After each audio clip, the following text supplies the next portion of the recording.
یزید کو حضرت امیر المؤمنین یزید رحمۃ اللہ علیہ کہنا جائز ہے؟ تو میری اس بارے میں جو رائے ہے اور استخارے کے بعد رائے ہے کہ ہمیں محتاط انداز میں ایک دو الفاظ ضرور کہنے چاہیے.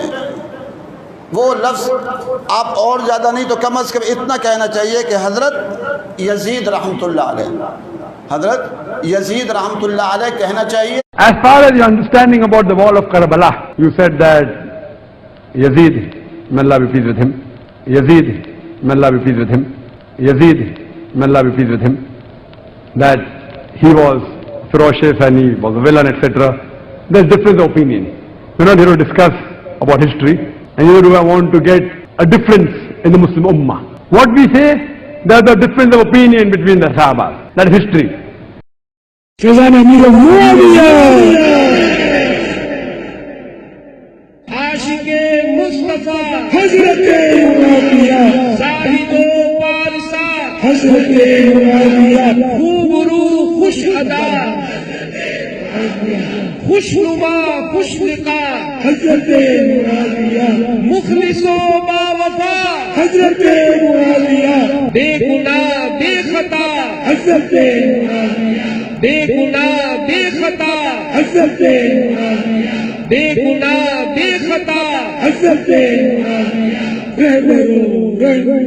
حضرت اتوار کو بڑی رات ہے 22ویں شب، اتوار کو جلوس بیعت معاویہ نکلے گا اور انشاءاللہ مدنی مذاکرہ ہوگا اور لنگر معاویہ بھی کھائیں گے انشاءاللہ. فیضان امیر معاویہ مسلم الثبوت ہے فضیلت معاویہ، آیاغ شمس کی طرح، آیاغ شمس کی طرح کرامت معاویہ. وہ جس سے روٹھ جائے تو رسول اس سے روٹھ جائے، نبی سے اس طرح کی ہے قرابت معاویہ. تمام مومنوں کے آپ پیارے مامو جان، مامو جان ہے، مامو جان ہے، مامو جان ہے. تمام مومنوں کے آپ پیارے مامو جان ہے.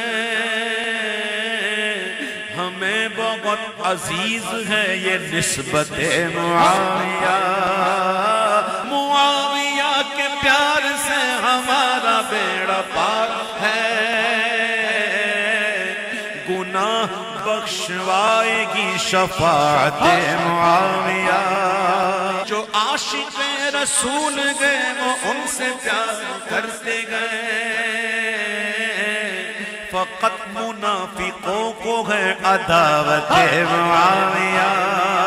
صحابہ تابعین وہ کہ اولیاء دین وہ، سب اہل حق نے مانی ہے امامت معاویہ. ہر ایک عدو پہ لعنت خدا کی اور رسول کی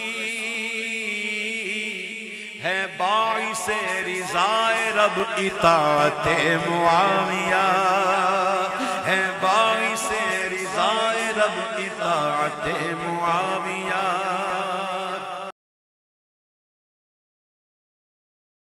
السلام علیکم ورحمۃ اللہ وبرکاتہ. ولا حول ولا قوة الا باللہ، حسبنا اللہ ونعم الوکیل. یا حی یا قیوم برحمتک استغیث، لا الہ الا انت سبحانک انی کنت من الظالمین. ربنا آتنا من لدنک رحمہ وہیئ لنا من امرنا رشدا. اللهم صل على محمد وعلى آل محمد وأصحاب محمد وأزواج محمد وأمة محمد أجمعين إلى يوم الدين آمين. الحمد لله رب العالمين والصلاة والسلام على سيد الأنبياء والمرسلين وعلى آله وأصحابه أجمعين إلى يوم الدين. الحمدللہ آج 23 جولائی 2023 بمطابق 4 محرم الحرام 1445 ہجری سنڈے کے دن ہمارا یہ پبلک سیشن نمبر 104 انشاءاللہ منعقد ہونے جا رہا ہے. آپ کے یہ ریئل ٹائم سوالات پرچیوں کا پورا تھدا میرے پاس پہنچ چکا ہے. انشاءاللہ کوشش کروں گا کہ ٹائم بچا تو اس کے اوپر بھی ڈسکشن کروں، لیکن چونکہ اب محرم کا موقع ہے تو میں چاہ رہا ہوں اس حوالے سے تھوڑی بہت گفتگو کی جائے، جو یقیناً اس مہینے کا تقاضا بھی ہے. میرے بھائیوں، سانحہ کربلا وہ حادثہ ہے کہ جسے امت کبھی بھلا نہیں سکتی، کیونکہ اس کی وجہ سے امت کی جمعیت ٹوٹی. اس میں اس کا قصور نہیں تھا، اس کو بنیاد بنا کے، اور پوری دنیا کے اندر دو فرقے بن گئے، سنی اور شیعہ کے نام کے اوپر. ہمارے نزدیک تو دونوں مسلمان ہیں اپنی غلطیوں کے باوجود.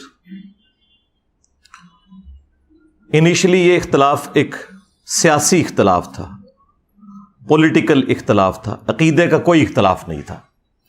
لیکن وقت کے ساتھ ساتھ یہ اختلاف اس لیول پر بڑھ گیا کہ آج عقیدوں کی شکل اختیار کر لی ہے. اور اس ایکسٹریم رویے کی پیش گوئی اللہ کے محبوب صلی اللہ علیہ وآلہ وسلم نے پہلے ہی فرما دی تھی.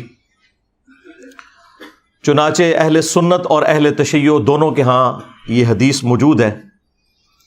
اہل سنت کے ہاں فضائل صحابہ احمد بن حنبل کی کتاب میں یہ حدیث موجود ہے. مشکات شریف میں بھی ہے مسند احمد کے حوالے سے، جو مرفوع روایت ہے. اس کی صحت کے اوپر کلام ہے، لیکن وہ متن کے اعتبار سے روایت بالکل درست ہے. البتہ جو فضائل صحابہ احمد بن حنبل کی کتاب میں روایت ہے مولا علی علیہ السلام سے خود، اور وہ غیبی خبر پر محمول ہے، تو یقیناً رسول اللہ صلی اللہ علیہ وآلہ وسلم کے بتانے پر انہیں یہ بات معلوم چلی. اور سیم روایت نہج البلاغہ اہل تشیع کے ہاں جو مولا علی علیہ السلام کے خطبات ہیں ان میں بھی موجود ہے کہ سیدنا علی نے کہا کہ میری وجہ سے، یعنی مجھے بنیاد بنا کر، دو فرقے گمراہ ہو جائیں گے اور دو جہنم میں چلے جائیں گے. یہ دونوں الفاظ موجود ہیں. ظاہر ہے کہ گمراہی کا انجام جہنم ہی ہے، ایک میری محبت میں غلو کر کے اور ایک میری دشمنی میں غلو کر کے.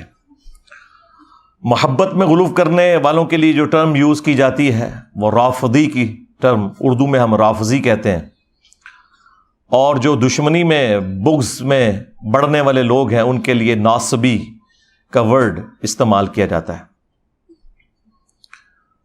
تو یہ رافضی اور ناصبی، ظاہر ہے کہ رافضی اکثریت میں اہل تشیع کے ہاں پائے جاتے ہیں اور ناصبی جو ہیں وہ اہل سنت کے ہاں پائے جاتے ہیں. اور جب غصہ آتا ہے تو اہل سنت شیعہ کو رافضی کہتے ہیں اور شیعہ اہل سنت کو ناصبی کہتے ہیں. حالانکہ یہ دونوں جو گروہ ہیں ایک پولیٹیکل اختلاف کی بنیاد پہ الگ ہوئے، اور پھر اس میں جو ایکسٹریم لوگ تھے انہوں نے اس قسم کا ہنگامہ کھڑا کیا کہ اس بڑے لیول پہ وہ ہنگامہ چلا گیا کہ آج گمراہی اپنے عروج کے اوپر ہے. اگر اہل تشیع کے ہاں ایسے رافضی موجود ہیں جو علی اللہ کہتے ہیں، نعوذ باللہ، ہمارے سب کانٹیننٹ میں تو بہت کم لوگ ہیں، زیادہ تر یہ شام کے اندر نصیریہ فرقہ پایا جاتا ہے اور شیعہ خود انہیں کافر سمجھتے ہیں.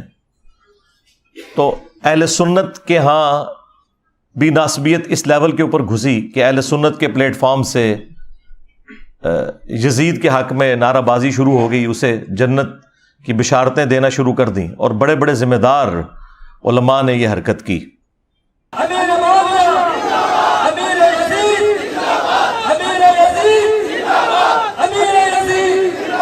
کیا یزید کو حضرت امیر المؤمنین یزید رحمۃ اللہ علیہ کہنا جائز ہے؟ تو میری اس بارے میں جو رائے ہے اور استخارے کے بعد رائے ہے کہ ہمیں محتاط انداز میں ایک دو الفاظ ضرور کہنے چاہیے. وہ لفظ آپ اور زیادہ نہیں تو کم از کم اتنا کہنا چاہیے کہ حضرت یزید رحمۃ اللہ علیہ، حضرت یزید رحمۃ اللہ علیہ کہنا چاہیے. As far as your understanding about the wall of Karbala, you said that Yazid, may Allah be pleased with him, Yazid, may Allah be pleased with him, Yazid, may Allah be pleased with him, that he was ferocious and he was a villain, etc. There's difference of opinion. We're not here to discuss about history. and neither do I want to get a difference in the Muslim Ummah. What we say, there's a difference of opinion between the Sahaba. That is history. اور سیدنا علی کے مقابلے پر حضرت امیر معاویہ رضی اللہ تعالیٰ عنہ کو بڑھا چڑھا کر پیش کیا گیا، بجائے یہ کہ اس پر اکتفا کیا جاتا کہ ان کی غلطیوں کو صحابی ہونے کی وجہ سے ہم صرف ڈسکس کر کے چھوڑ دیتے، لان تان سے پرہیز کرتے، باقی ان کا معاملہ اللہ کے سپرد، وہ تو قیامت والے دن اللہ جانے اور اس کے بندے جانے۔ لیکن یہاں پر لوگوں نے جو قاتلین اہل بیت تھے ان لوگوں کے ناموں کی کانفرنسز کرنا شروع کر دیں، مقتولین کو بھلا دیا، بجائے یہ کہ عمار ابن یاسر کے اوپر کوئی کانفرنس کی جاتی جو اولو العزم اصحاب میں سے ہیں، سابقون الاولون میں سے ہیں، اصحاب بدر میں سے ہیں، ان کے حق میں کوئی بات کی جاتی، ان کے قاتلین کے حق میں نعرہ بازی کی گئی۔ فیضان امیر معاویہ عاشق مصطفیٰ حضرت معاویہ زاہد و پارسا حضرت معاویہ خوبرو خوش ادا خوش نما خوش لقا حضرت معاویہ مخلص و باوفا حضرت معاویہ بے گناہ بے خطا حضرت معاویہ بے گناہ بے خطا حضرت معاویہ بے گناہ بے خطا حضرت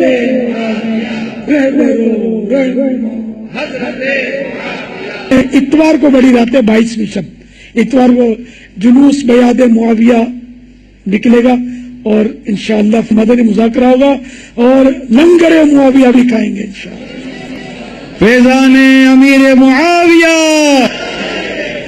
مسلم الثبوت ہے فضیلت معاویہ، آیا ہے شمس کی طرح، آیا ہے شمس کی طرح کرامت معاویہ، وہ جس سے روٹھ جائے تو رسول اس سے روٹھ جائے، نبی سے اس طرح کی ہے قرابت معاویہ، تمام مومنوں کے آپ پیارے مامو جان، مامو جان گئے، مامو جان گئے، مامو جان گئے، تمام مومنوں کے آپ پیارے مامو جان گئے،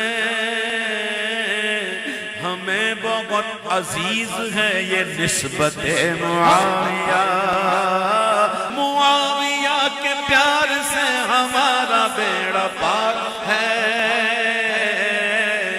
گناہ بخشوائے گی شفاعت معاویہ، جو عاشق رسول گئے وہ ان سے پیار کرتے گئے، فقط منافقوں کو ہے عداوت معاویہ، صحابہ تابعین وہ کہ اولیاء دین وہ،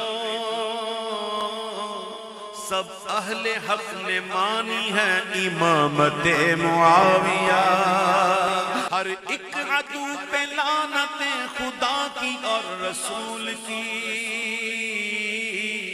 ہے باعث رضائے رب اطاعت معاویہ، ہے باعث رضائے رب اطاعت معاویہ۔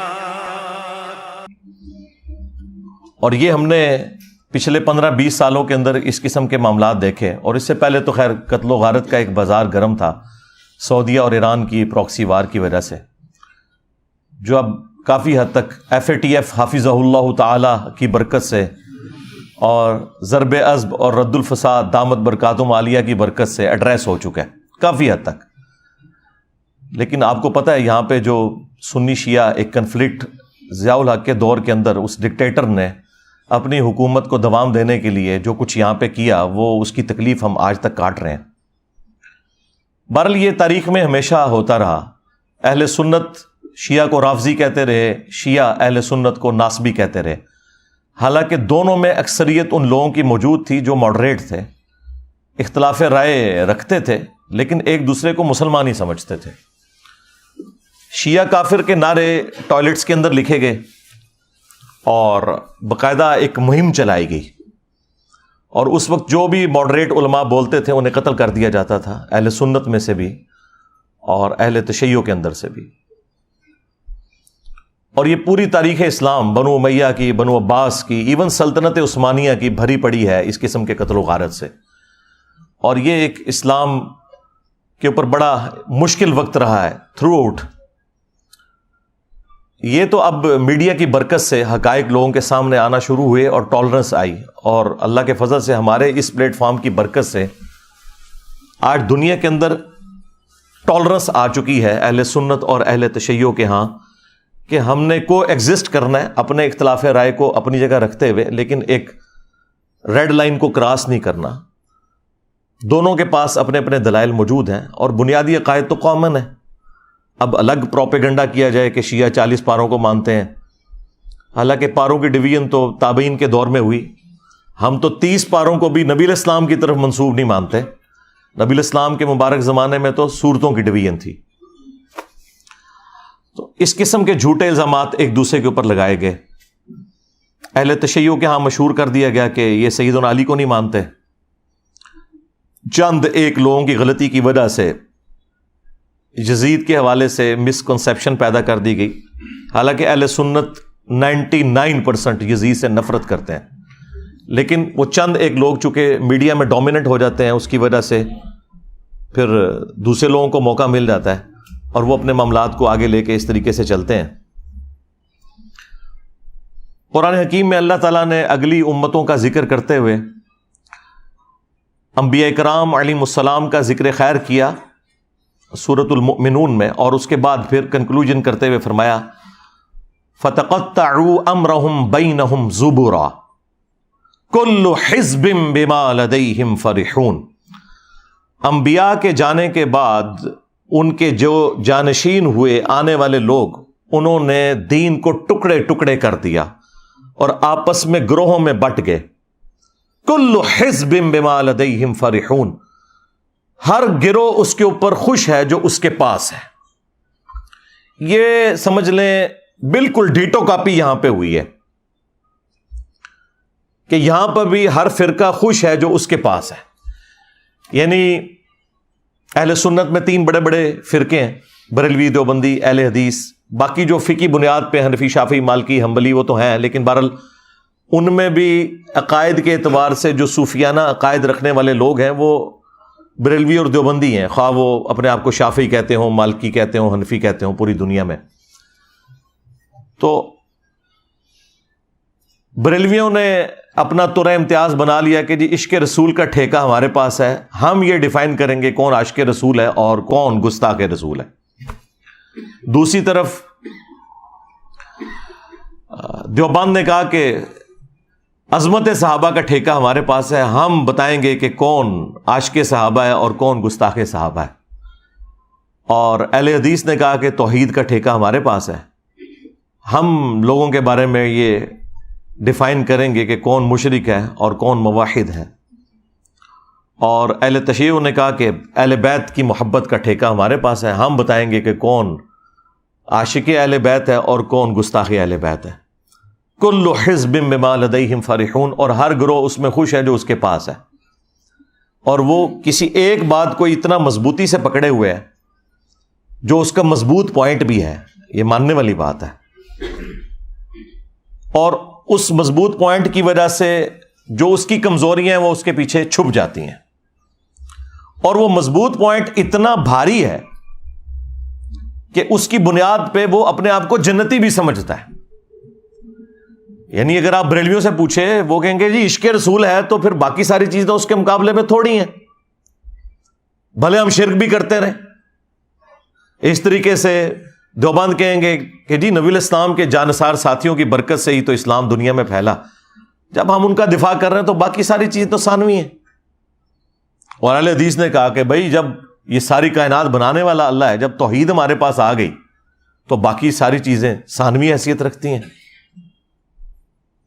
اور اہل تشیع نے کہا کہ محمد اور آل محمد کے بعد تو کوئی چیز نہیں جن کے گھر سے یہ سارا دین بٹا، تو دین کی بنیادیں وہاں پر ہیں. جب ان کی محبت ہمارے پاس آ گئی تو باقی ساری چیزیں ثانوی حیثیت رکھتی ہیں. تو یہ وہی چیز ہوئی. فَتَقَطَّعُوا أَمْرَهُمْ بَيْنَهُمْ زُبُرًا كُلُّ حِزْبٍ بِمَا لَدَيْهِمْ فَرِحُونَ. اور پھر یہ اس لیول کے اوپر دشمنی بڑی ہے سنی شیعہ کنفلکٹ کی بنیاد کے اوپر کہ سنیوں نے یہ طے کر لیا کہ خواہ ہماری حدیث کی کتابوں میں بھی کوئی بات آئے ہم نے نہیں ماننی اگر وہ اہل تشیع کو سپورٹ کرتی ہے.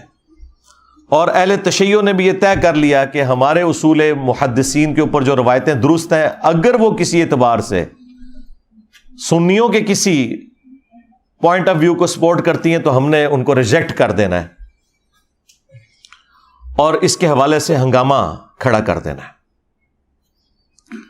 اب چونکہ ہمارا یہ پلیٹ فارم اہل سنت پلیٹ فارم ہے, اس میں کوئی شک نہیں ہے, اور ظاہر ہے کہ دنیا میں 85% اہل سنت ہے اور زیادہ تر تو میں اہل سنت کے حوالے سے ہی روایتیں پیش کرتا ہوں. باقی جو قرآن ہے ظاہر ہے وہ تو اہل سنت اہل تشیع کے ہاں کامن ہے. اہل سنت کے ہاں جو اس بڑے لیول کی خرابی آئی کہ انہوں نے جان بوجھ کر سنت چیزوں کو بھی نہ صرف گمراہی بنا کر پیش کیا بلکہ جہنمیوں کی علامت بتا دیا. اس کے اوپر میں اب گھنٹوں صرف اسی ٹاپک پہ بول سکتا ہوں. یہ آج کی جو گفتگو ہے نا, ہو سکتا ہے میں 2-2.5 گھنٹے بولوں, لیکن یہ میں اگر 2-3 دن بھی بولتا رہوں نا مسلسل, تو یہ ساری کی ساری گفتگو گھنٹوں کے اوپر محیط, وہ بھی سارے ٹاپک کو کور نہیں کرے گی. اس کے حوالے سے میں نے ایک ریسرچ پیپر لکھ دیا ہے, انشاءاللہ میں اس کا تعارف بھی آپ کو کروا دوں گا. بہرحال یہ دشمنی اس لیول پہ گئی ہے کہ ایک دوسرے کے نام رکھنا, ایک دوسرے کے جو دلائل ہیں انہیں ریجیکٹ کر دینا, بھلے وہ اپنی کتابوں سے نکل رہے ہوں. اس کی آپ کو میں ایک نمائندہ مثال دیتا ہوں, وہ کالا لباس پہننا. سنیوں کے بچے بچے کو یہ رٹایا گیا کہ یہ کالا لباس جو ہے یہ جہنمیوں کا لباس ہے, نعوذ باللہ من ذالک. اور پوچھیں یہ لکھا کہاں ہوا ہے, کس حدیث کی کتاب میں لکھا ہوا ہے؟ تو وہ یہ کہیں گے کہ علماء فرماتے ہیں. اگر علماء فرما رہے ہیں تو اس کا مطلب ہے کہ پھر علماء غداری کر رہے ہیں اگر یہ حدیث کی کتابوں میں نہیں لکھا ہوا. اسی کو تو ہم نے عرض کیا ہے کہ مرنے سے پہلے اے مسلمان کر لے اس پہ غور, کتابوں کا خدا اور ہے, بابوں کا خدا اور. اگرچہ بابے بھی اسی خدا کو مانتے تھے لیکن انہوں نے تعلیمات اپنی دی ہیں. اللہ کے محبوب صلی اللہ علیہ وآلہ وسلم کو جو اللہ عز و جل نے تعلیمات دی تھی وہ انہوں نے پس پشت ڈال دی, اپنی خرافات کو انہوں نے دین بنا کے پیش کیا. اس لیے ہم کہتے ہیں کہ وہ خدا اور ہے. یہ ان معنوں میں نہیں ہے کہ کوئی وہ کسی اور خدا کی پوجا کرتا ہے, خدا تو سب کا ایک ہے.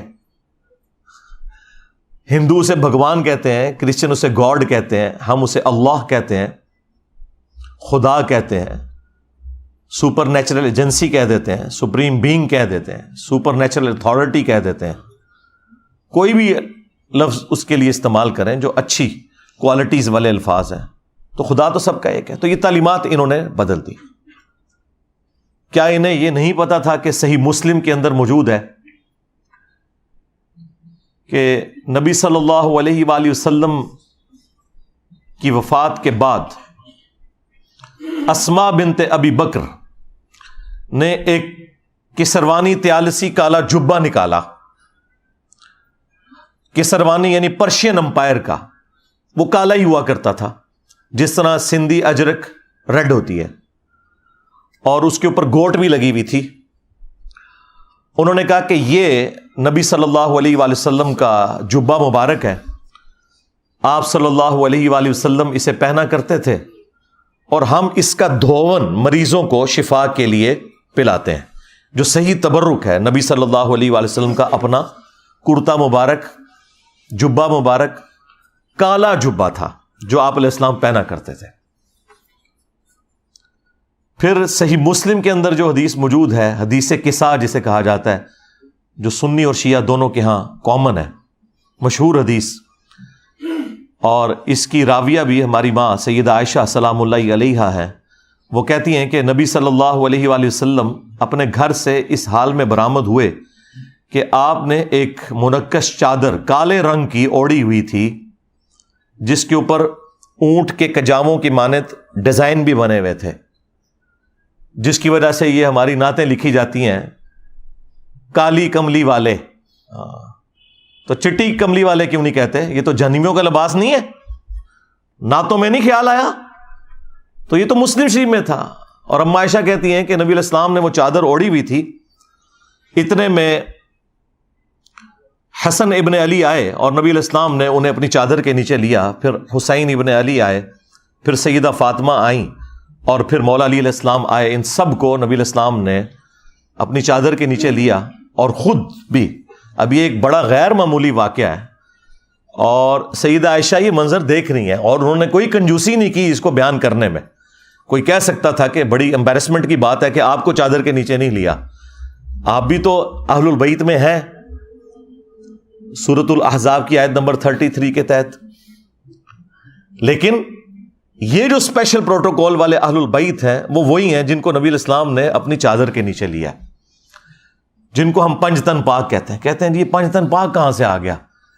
عربی میں تو پے ہوتی ہی نہیں ہے بھائی۔ اگر حق چار یار کی چے کی 3 نقطے ہوتے ہیں عربی کے اندر، حالانکہ عربی میں چے ہوتی نہیں ہے، تو پنجتن پاک بھی اگر پے آ گئی تو یہ ظاہر ہے یہ ٹرمز ہیں فارسی زبان میں یا اردو زبان میں، لیکن اپنی اصل میں تو موجود ہے پنجتن پاک بھی اور حق چار یار بھی۔ تو وہ نبی علیہ السلام نے چادر کے نیچے لے کر سورۃ الاحزاب کی آیت پڑھی، انما یرید اللہ لیذھب عنکم الرجس اہل البیت ویطہرکم تطہیرا۔ اے نبی کے گھر والو، اللہ تو بس یہی چاہتا ہے کہ تم سے ہر طرح کی ناپاکی دور کر دے اور تمہیں خوب صاف ستھرا کر دے۔ اب یہ کالی مبارک چادر نبی صلی اللہ علیہ وآلہ وسلم نے اوڑھی ہوئی تھی، جبہ بھی ہو گیا یعنی کرتا بھی، چادر بھی ہو گئی، پیچھے پگڑی بچی۔ تو سرکار وہ بھی صحیح مسلم کے اندر موجود ہے کہ نبی صلی اللہ علیہ وآلہ وسلم جب جمعے کے خطبے کے لیے ممبر کے اوپر آتے تو آپ نے کالے رنگ کی پگڑی پہنی ہوتی تھی۔ اسی طریقے سے صحیح مسلم میں ایک اور حدیث ہے کہ اللہ کے محبوب صلی اللہ علیہ وآلہ وسلم جب فتح مکہ کے موقع پر داخل ہوئے مکہ شریف میں تو آپ نے کالے رنگ کی پگڑی پہنی ہوئی تھی، یعنی آپ علیہ السلام کا کرتا جبہ بھی کالا، آپ کی چادر بھی کالی، آپ کی پگڑی بھی کالی، اور غلاف کعبہ کالا۔ اور پھر وہ مشہور حدیث جو اکثر آپ کو سننے کو ملتی ہے، جس کے نام کے اوپر پوری دنیا میں ہنگامہ مسلمانوں نے، جہادی تنظیموں نے کھڑا کیا ہوا ہے، مسند احمد میں ہے، المستدرک للحاکم کے اندر موجود ہے، کہ جب خراسان سے کالے جھنڈے آتے ہوئے دیکھو تو ان کا استقبال کرنا، ان میں اللہ کا خلیفہ مہدی ہوگا علیہ السلام، تو وہاں پہ بھی کالے جھنڈے کا ذکر ہے۔ تو نبی علیہ السلام کا جھنڈا بھی کالا، آپ کا کرتا مبارک بھی، جبہ بھی کالا، آپ کی چادر بھی کالی، آپ کی پگڑی بھی کالی۔ اب مجھے بتائیں کون سی چیز پیچھے رہ گئی ہے؟ لیکن دشمنی اس لیول کے اوپر کہ کہا کہ جہنمیوں والا لباس ہے۔ اب مجھے بتائیں کیا ایسا شخص اپنے ایمان کے بارے میں دقت نظر سے دیکھے گا کہ جو نبی صلی اللہ علیہ وآلہ وسلم کے سنت لباس کو صرف ایک فرقے کی آڑ میں جہنمیوں والا لباس کہتے ہیں؟ یہ میں نے آپ کو ایک نمونہ پیش کیا ہے۔ میں اگر صرف یہ نمونے نکال کے آپ کو دکھاؤں تو آپ کو دشمنی کا لیول نظر آئے گا کہ علماء نے کس بڑے لیول کے اوپر دھوکہ کیا ہے، اور یہ آج کے علماء نے نہیں، صدیوں سے یہ دھوکہ امت کو دیا گیا ہے۔ اسی لیے پھر میں نے اتنے پیشن کے ساتھ یہ بات عرض کی تھی کہ دیکھیں ان کے بزرگوں نے جو گمراہیاں پھیلائی تھیں اتنے بڑے لیول کے اوپر، تو اللہ تبارک و تعالیٰ نے پھر ان کے بزرگوں اور ان کے کٹر فالوورز کے اوپر کتنی بڑی بلا چھوڑ دی ہے کہ جو کہتا ہے کہ میرے نبی سا ہے ہی کوئی نہیں، تیرے بابے تھے شے ہی کوئی نہیں۔ صلو علی محمد وعلی محمد، اللہم صلی علی محمد وعلی آل محمد۔ تو دیکھیں پچھلے 1200-1300 سال کی گمراہیاں یوں 12 سالوں کے اندر مٹی پلید ہوئی ہے. ان لوگوں نے غداری کی تھی, ان لوگوں نے عزتیں اویل کی تھی اللہ اور اس کے رسول کے نام کے اوپر, ان لوگوں نے چندے بٹورے تھے اللہ اور اس کے رسول کے نام کے اوپر عز و جل و صلی اللہ علیہ وآلہ وسلم. ان لوگوں نے سواریاں سوار کی تھی مکے اور مدینے کے نام کے اوپر, لیکن جا کے پھینکی بغداد شریف, اجمیر شریف, دیوبند شریف, بریلی شریف. غداری کی ہے انہوں نے. اور اس غداری کا انجام کیا ہوا ہے کہ آج یہ لوگ اپنے بزرگوں کی تعلیمات سے منہ چھپاتے پھر رہے ہیں, اور وہ کہہ رہے ہیں جی انسانی تاریخ میں اتنا بڑا کوئی فتنہ نہیں آیا جتنا بڑا فتنہ انجینئر ہے. بالکل ٹھیک ہے, یہ عربی والا فتنہ ہے, آزمائش. اور یقین کریں یہ لوگ آپس کی دشمنیاں بھول گئے ہیں اس کی وجہ سے. تو ہمیں تو کوئی فرق نہیں پڑتا, ہم نے تو اللہ کے فضل سے اہل بیت کا مقدمہ لڑا ہے اور لڑیں گے انشاءاللہ تعالی. اور یہ سب کچھ اتنا مشکل کام جو اگلے زمانوں میں ہوتا تھا تو ایسے لوگوں کے ٹکڑے ٹکڑے کر دیے جاتے تھے, ان کے خاندان غائب کروا دیے جاتے تھے. یہ تو آج آپ ایک مبارک دور میں ہے کہ آج بات کرنا آسان ہے, اور وہ بھی پاکستان کے اندر. تو اور وہ بھی کچھ عرصے سے, ورنہ تو کچھ عرصہ پہلے تک تو یہ صورتحال نہیں تھی. تو یہ اللہ تبارک و تعالیٰ کا خاص ڈیسیژن ہوا ہے کہ اس نے اپنے دین کا کام لینا ہے, وہ کسی سے بھی لے لے.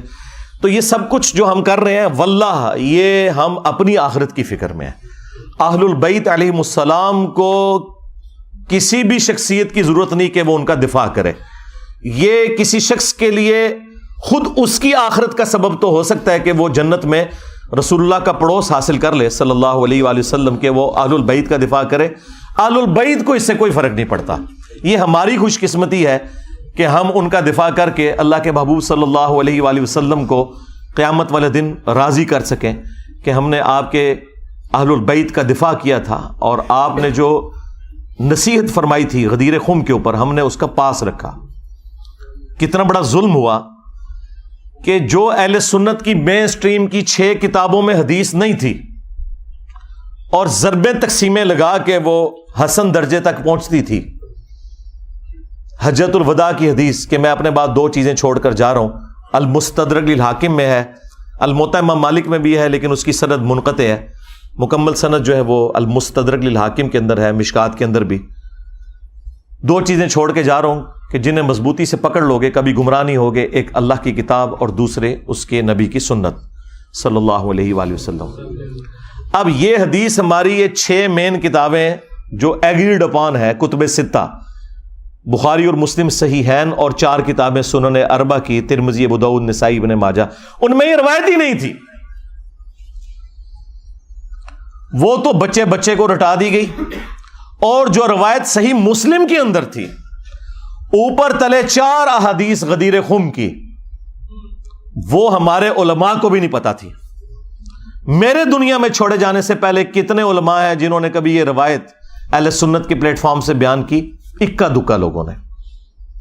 ڈاکٹر طاہر القادری صاحب یا ہمارے استاد مولانا اسحاق صاحب رحمہ اللہ تعالی. باقی تو سارے کے سارے لوگ جو ہیں وہ قرآن و سنت لے کے چلے, اور وہ بھی وہ روایت جو ان 6 کتابوں میں بھی نہیں تھی, جو 6 کتابوں میں مسلم شریف کے اندر تھی, صحیحین ٹاپ کی 2 کتابوں میں, اوپر تلے 4 احادیث غدیر خم کی 6225 سے لے کر 6228 تک. یہ جو 4 احادیث جو مشکات کے اندر بھی موجود ہیں, مسند احمد میں بھی, جامعہ ترمذی میں بھی, وہ چھپا کے رکھی گئی. اور یہ جو خطبہ غدیر کا ہے یہ نبی صلی اللہ علیہ وآلہ وسلم کہ حجۃ الوداع کے بعد کا خطبہ ہے, یہ اسے بھی سپرسیڈ کرنے والا ہے. اور آپ علیہ السلام کی وفات سے چند مہینے پہلے جب آپ حج کر کے مکے سے مدینے کی طرف واپس آ رہے تھے تو راستے میں پانی کے لیے خم نامی گاؤں پہ پڑاؤ کیا 18 ذوالحجہ 10 ہجری کو. اور نبی صلی اللہ علیہ وآلہ وسلم کے لیے اونٹ کے پالان کا ممبر بنایا گیا. اور زید ابن ارقم روایت کرتے ہیں جب چند تابعین ان کو ملنے آئے کہ بھئی آپ نے تو نبی الاسلام کے ساتھ اتنا وقت گزارا ہے, اتنی نمازیں پڑھی ہیں, تو کوئی بات جو خاص بات رسول اللہ کی نصیحت آپ کو یاد ہو. تو انہوں نے کہا پھر سنو, چونکہ بنو امیہ کا دور تھا اور سیدنا علی کے اوپر ممبروں سے سب و شتم کا سلسلہ جاری تھا تو انہوں نے ڈھونڈ کے غدیر خم کی حدیث سنائی. انہوں نے کہا کہ اگر میں کوئی چیزیں سکپ کر دوں تو یہ سمجھ لینا میرا بڑھاپا ہے. البتہ مجھے یہ ایک نصیحت یاد ہے کہ نبی الاسلام نے غدیر خم کے موقع پر اپنی وفات سے چند مہینے پہلے ایک خطبہ دیا, انتہائی بلیغ خطبہ. اس کے الفاظ ہی کنکلوڈنگ ہے, اے لوگو آگاہ ہو جاؤ میں بھی ایک انسان ہوں, قریب ہے کہ اللہ کا قاصد یعنی موت کا فرشتہ میرے پاس آئے اور میں اس کی دعوت قبول کر لوں. میں اپنے بعد تم میں 2 بھاری چیزیں چھوڑ کر جا رہا ہوں. ان میں سے پہلی چیز اللہ کی کتاب ہے, اس میں ہدایت ہے, اس میں نور ہے. یہ اللہ کی رسی ہے جو قرآن میں ہے نا, وَاعْتَصِمُوا بِحَبْلِ اللَّهِ جَمِيعًا وَلَا تَفَرَّقُوا, تم سب کے سب مل کر اللہ کی رسی کو مضبوطی سے پکڑ لو اور فرقوں میں مت بٹو. یہ اللہ کی رسی ہے, جو اسے پکڑے گا وہ ہدایت پر ہوگا, جو چھوڑ دے گا وہ گمراہ ہو جائے گا. اور پھر نبی علیہ السلام ترغیب دلاتے رہے, اللہ کی کتاب, اللہ کی کتاب, اللہ کی کتاب. اور پھر فرمایا دوسری بھاری چیز میرے اہل البیت ہیں, میں اپنے اہل البیت کے معاملے میں تمہیں اللہ کا خوف دلاتا ہوں, میں اپنے اہل البیت کے معاملے میں تمہیں اللہ کا خوف دلاتا ہوں, میں اپنے اہل البیت کے معاملے میں تمہیں اللہ کا خوف دلاتا ہوں. 3 دفعہ فرمایا, لیکن امت بالکل الٹ چلی, نہ قرآن کو پکڑا عقیدوں کے لیے اور نہ اہل البیت کو زندہ چھوڑا. نبی علیہ السلام کو قبر مبارک میں گئے صرف 50 سال گزرے ہیں اور آپ کی پوری اولاد ذبح کر دی گئی. تو آپ سمجھتے ہیں کہ یہ کربلا بھلا دی جائے گی؟ نہیں, کربلا قیامت تک آپ کو ہانٹ کرے گی. ہاں, اور ہماری ویڈیوز کے بعد تو اب آپ بھول جائیں ہاں کہ کوئی شخص جو ہے وہ اس غم حسین کو مٹا سکتا ہے. یہ سوگ حسین نہیں ہے, سوگ 3 دن ہوتا ہے, یہ غم حسین ہے, یہ اسی طریقے سے جاری رہنا ہے. غم حمزہ نہیں ختم ہوا. صحیح بخاری میں حدیث ہے, فتح مکہ کے موقع پر حضرت بلال حبشی نے لا کر پیش کر دیا واشی کو حضور کے سامنے کہ چلیں جہاں باقیوں کی معافی ہو رہی ہے اس کی بھی ہو جائے. آپ علیہ السلام نے نگاہ اٹھا کے دیکھا, واشی, جی یا رسول اللہ. قاتل حمزہ, جی یا رسول اللہ. واشی تیرا اسلام قبول ہے, لیکن کیا تو ایسا کر سکتا ہے کہ تو مجھے اپنی شکل نہ دکھانا؟ پوری زندگی پھر واشی نے نبی علیہ السلام کا سامنا نہیں کیا. مسلمان صحابی اور شخصیت کون ہے؟ حریص علیکم بالمؤمنین رؤوف الرحیم, مومنین پر ان کی جانوں سے بڑھ کر حق رکھتے ہیں, ان کی جانوں سے بڑھ کر ان کے لیے حریص ہیں. کسی نے نہیں کہا کہ یا رسول اللہ یہ تو اسلام لے آئے ہیں تو آپ اپنے دل میں ان کا بغض کیوں رکھ رہے ہیں؟ ہمیں لوگ کہتے ہیں نا جی بغض ہے جی آپ کے دل کے اندر. صرف یہ کہ چچا کا غم بھلایا نہیں گیا. چچا بھی کوئی عام چچا تو نہیں تھا, وہ دو شریک بھائی بھی تھا, دین کا مجاہد تھا, بدر اور احد کے اندر آرمی چیف تھا نبی الاسلام کی فوج کا. تو کسی نے نہیں کہا یا رسول اللہ حمزہ کو تو شہید ہوئے 8 سال ہو چکے, سوگ تو 3 دن ہوتا ہے. کہاں 3 ہجری کے اندر یہ احد ہوئی, 5 سال ہو چکے تھے آلموسٹ اس وقت تک, اور 8 ہجری کے اندر فتح مکہ. 5 سال پرانی بات آپ نے آج تک سنبھال کے رکھی ہوئی ہے. ان کو پتا تھا. مجھے بتائیں کیا انسان کو اپنے چچا کے ساتھ زیادہ محبت ہوتی ہے یا اپنی اولاد کے ساتھ؟ اولاد کے ساتھ. پھر اولاد بھی وہ اولاد کہ بخاری میں حدیث موجود ہے, ابو داؤد کے اندر موجود ہے کہ نبی علیہ السلام اللہ کے حضور عرض کرتے کہ اے اللہ, ابراہیم علیہ السلام اپنے 2 بیٹوں اسحاق اور اسماعیل کو جن کلمات کے ذریعے تیری پناہ میں دیتے تھے, میں اپنے 2 بیٹوں حسن و حسین کو انہی کلمات کے ذریعے تیری پناہ میں دیتا ہوں. اعیذکما بکلمات اللہ التامہ من کل شیطان وہامہ ومن کل عین لامہ. دیکھیں ابراہیم کے بیٹے اسماعیل اور اسحاق اور نبی علیہ السلام کے بیٹے حسن و حسین علیہم السلام اجمعین. یعنی آپ ذرا لیول دیکھیں کمپیریزن کا. تو نبی علیہ السلام نے فرمایا کہ میں اپنے اہل البیت کے معاملے میں تمہیں اللہ کا خوف دلاتا ہوں. اور یہی حدیث جو مسلم شریف کے اندر موجود ہے، اس کا ایک طریق جو ہے وہ مسند احمد کے اندر بھی ہے. اس میں پھر یہاں تک الفاظ ہیں کہ نبی علیہ السلام نے اپنے حق ولایت کا ذکر کیا. النبی اولا بالمؤمنین من انفسہم وازواجہ امہاتہم. نبی مومنین کی جانوں سے بڑھ کر ان پر حق رکھتے ہیں اور نبی کی بیویاں امت کی مائیں ہیں. یہ آیت کوٹ کر کے آپ نے فرمایا کہ کیا میرا حق ولایت تم تسلیم کرتے ہو اپنے اوپر؟ یعنی میں تمہاری جانوں سے بڑھ کر تم پر حق رکھتا ہوں. تو سب نے کہا بلا یا رسول اللہ. تو پھر آپ علیہ السلام نے مولا علی کا ہاتھ پکڑا اور یوں فضا میں بلند کیا صحابہ کے درمیان، من کنت مولاہ فہذا علی مولاہ. پھر جس جس کا مولا، جس جس کا جگری یار، جس جس کا آقا، جس جس کا سرپرست میں ہوں، اس کا سرپرست علی ہے. اور پھر اسی حالت میں کہا کہ اے اللہ اس سے محبت رکھ جو علی سے محبت رکھے، اس سے دشمنی رکھ جو علی سے دشمنی رکھے. اور اس کی اصل تو اس حدیث میں بھی موجود ہے جو مسلم شریف میں ہے کہ علی سے محبت نہیں رکھے گا مگر مومن، علی سے بغض نہیں رکھے گا مگر منافق. اور بڑے رقت انگیز الفاظ ہیں. مولا علی نے خود روایت کی ہے حدیث. وہ کہتے ہیں کہ اس ذات کی قسم کہ جس نے دانے کو پھاڑ کر کھیتیوں کو اگایا اور مخلوقات کو پیدا کیا، نبی امی نے مجھ سے یہ عہد لیا تھا کہ اے علی صرف مومن ہی تجھ سے محبت رکھے گا اور صرف منافق ہی تجھ سے بغض رکھے گا. وَلِعَوْذُ بِاللَّهِ تَعَالَى.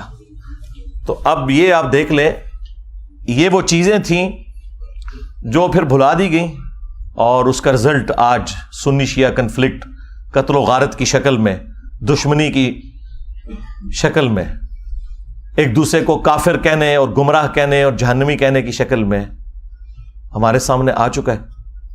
اب یہ ٹاپک اتنا لمبا ہے کہ میں اس کے اوپر فی البدی بھی بولوں تو میں نے بتایا کہ میں گھنٹوں نہیں کئی دنوں تک بیٹھ کے بولتا رہوں. اور میری ہزاروں ویڈیوز اگر کلپس بھی شامل کیے جائیں اس کے اوپر گواہ ہے کہ میں نے یہ سارے ٹاپکس مختلف ویڈیوز کے اندر کور کیے ہیں. البتہ میں ایک ریسرچ پیپر کا تعارف ضرور کرواؤں گا. آپ میں سے بھی جتنے 400-500 لوگ یہاں سنڈے والے دن آتے ہیں، اینڈ پہ ہم سب کو وہ فری ریسرچ پیپر دیتے ہیں. نہ صرف وہ ریسرچ پیپر بلکہ ساتھ 8 ریسرچ پیپرز اور ٹوٹل 9 ریسرچ پیپرز اور 3 اذکار کارڈ، یہ 12 کا پیکج یہ فری بالکل پلاسٹک پیکنگ کے اندر دیا جاتا ہے جو پہلی دفعہ درس میں آتا ہے. اور پاکستان میں آپ ڈاک میں بھی یہ فری منگوا سکتے ہیں. الحمدللہ ہم لاکھوں کی تعداد میں یہ تقسیم کر چکے ہیں فری بالکل. البتہ صرف آپ نے ڈاک کا خرچہ دینا ہے. ٹی سی ایس کا آج کل وہ ریٹ آلموسٹ 500 ہوا ہے. 500 روپیہ آپ پے کریں. صبح 9 سے لے کر شام 5 بجے تک ہمارا فون اکیڈمی کا آن ہوتا ہے. 032159000162 عثمان بھائی کے نام کے اوپر یہ نمبر بنا ہوا ہے. اور اسی نمبر کے اوپر ایزی پیسہ بھی ہے، جائز کیش بھی ہے. اس میں آپ صرف ٹی سی ایس کا خرچہ دیں گے تو آپ کو ریسرچ پیپرز کا پیکج پورے کا پورا، صرف کربلا والا ریسرچ پیپر نہیں، اس میں 200 احادیث ہیں، 32 صفحوں کے اوپر ہے. اس کے علاوہ 9 ریسرچ پیپرز ٹوٹل ہیں 8 پلس یہ 9 اور 3 اذکار کارڈ، یہ 12 کا پیکج بالکل فری آپ کے گھر آئے گا. آپ اس کو پڑھیں. اور الحمدللہ یہ کئی زبانوں میں ٹرانسلیٹ ہو چکا ہے. ہماری ویب سائٹ پہ اس کا PDF اویلیبل ہے، عربی میں بھی، اردو میں بھی، انگلش میں بھی، ہندی میں بھی، بنگلہ زبان کے اندر بھی، اور فارسی اور سندھی زبان کے اندر بھی. دنیا کی جتنی مشہور زبانیں ہیں ان میں اس کو ہم نے ٹرانسلیٹ کر دیا. انگلش میں آ گیا تو پھر آپ سمجھ لیں سب میں آ گیا. یہ ریسرچ پیپر آپ soft copy download free کریں ہماری ویب سائٹ اہلسنتپاک.com سے، وہاں سے بھی آپ پڑھ سکتے ہیں. ہارڈ کاپی بھی منگوا سکتے ہیں. تو آپ کو یہ پوری کی پوری گیم سمجھ آ جائے گی. یہ کربلا ایک دن میں نہیں ہوئی، اس کے پیچھے پورا ایک پس منظر ہے. کس طرح نبی علیہ السلام کی وفات کے بعد آہستہ آہستہ معاملات اس لیول کے اوپر بگڑے کہ صرف 50 سال کے اندر اتنی بڑی تبدیلی آئی کہ انسانی تاریخ نے اتنا بھیانک منظر نہیں دیکھا تھا جو ہمیں کربلا میں دیکھنا پڑا. اور اس کی ہیٹ آج تک ہم محسوس کر رہے ہیں. یہ ایک دن کے اندر نہیں ہوا، معاملات آہستہ آہستہ بگڑتے چلے گئے. اہل سنت اور اہل تشیع کے اندر جو اہل علم علماء ہیں ان کے درمیان یہ چیز ایگریڈ اپون ہے. اہل سنت جو ہیں وہ سیدنا ابوبکر صدیق رضی اللہ تعالیٰ عنہ کو نبی الاسلام کا سکسیسر مانتے ہیں، اس اعتبار سے نہیں کہ نبی الاسلام نے انہیں اپنا کوئی وصی بنایا ہے. نبی الاسلام نے اپنا وصی قرآن کو بنایا تھا. یہ ٹاپک الگ سے ہے، میری اس کے اوپر ویڈیو ہے. اس وجہ سے کہ صحابہ کرام نے چنا، اور 6 مہینے کے بعد جب سیدنا علی نے بھی بیعت کر لی، اہل تشیع کہتے ہیں کہ وہ امت کے وسیع تر مفاد کے اندر کی، اور اہل سنت کا موقف یہ ہے کہ نہیں، وہ جسٹیفائی تھی. بہرحال at the end of the day اس کے اوپر متفق ہیں. اور پھر یہ 30 سال کے بعد جب خلافت ملوکیت میں بدلی ہے اور کس طریقے سے معاملات بگڑتے چلے گئے کہ اس کا اینڈ رزلٹ کربلا ہوئی، اس میں ہر ایک ٹاپک متقاضی ہے کہ میں اس کے اوپر گھنٹوں بول سکتا ہوں. لیکن اگر میں بولوں گا تو پھر تو یہ ساری کی ساری مجلس جو ہے یہ تو اگلی اتوار تک بھی نہیں ختم ہونی. اس لیے میں نے بس چند ایک باتیں آپ کے سامنے رکھی ہیں تاکہ آپ کا دماغ کھلے کہ ہم نے اس پلیٹ فارم کے ذریعے یہ حق کی آواز کیوں بلند کی ہے. اس لیے کہ یہ پلیٹ فارم غدیر خم کے اوپر کھڑا ہے. غدیر خم کے موقع پر نبی الاسلام نے قرآن اور اہل البیت دونوں چھوڑے تھے. اسی لیے آپ دیکھتے ہیں کہ ہمارے پلیٹ فارم سے قرآن کی توحید کے اوپر 0 ٹالرنس ہے. اسی طریقے سے اہل البیت کے دفاع کے اوپر بھی 0 ٹالرنس ہے بالکل. اور جب لوگوں کے پاس جواب ختم ہو گئے ہیں تو لوگ اب قرآن و حدیث کے منکر ہونا شروع ہو گئے ہیں. وہ لوگ جو کل تک دوسرے لوگوں کو کہتے تھے کہ جب قرآن و حدیث میں یہ بات لکھی ہوئی ہے تو ہم کیوں نہ مانیں، کیوں نہ بیان کریں، آج ان کے فرقوں کے خلاف جب باتیں قرآن سے، بخاری سے، مسلم سے نکلی ہیں تو منہ چھپاتے پھر رہے ہیں. اب اس غم کو تو ہم تو نہیں دور کر سکتے. یہ تو ہو نہیں سکتا کہ آپ بخاری اور مسلم سے رفع الیدین کی حدیثیں پیش کریں اور حدیث عمارہ آپ کے گلے میں پھنس جائے.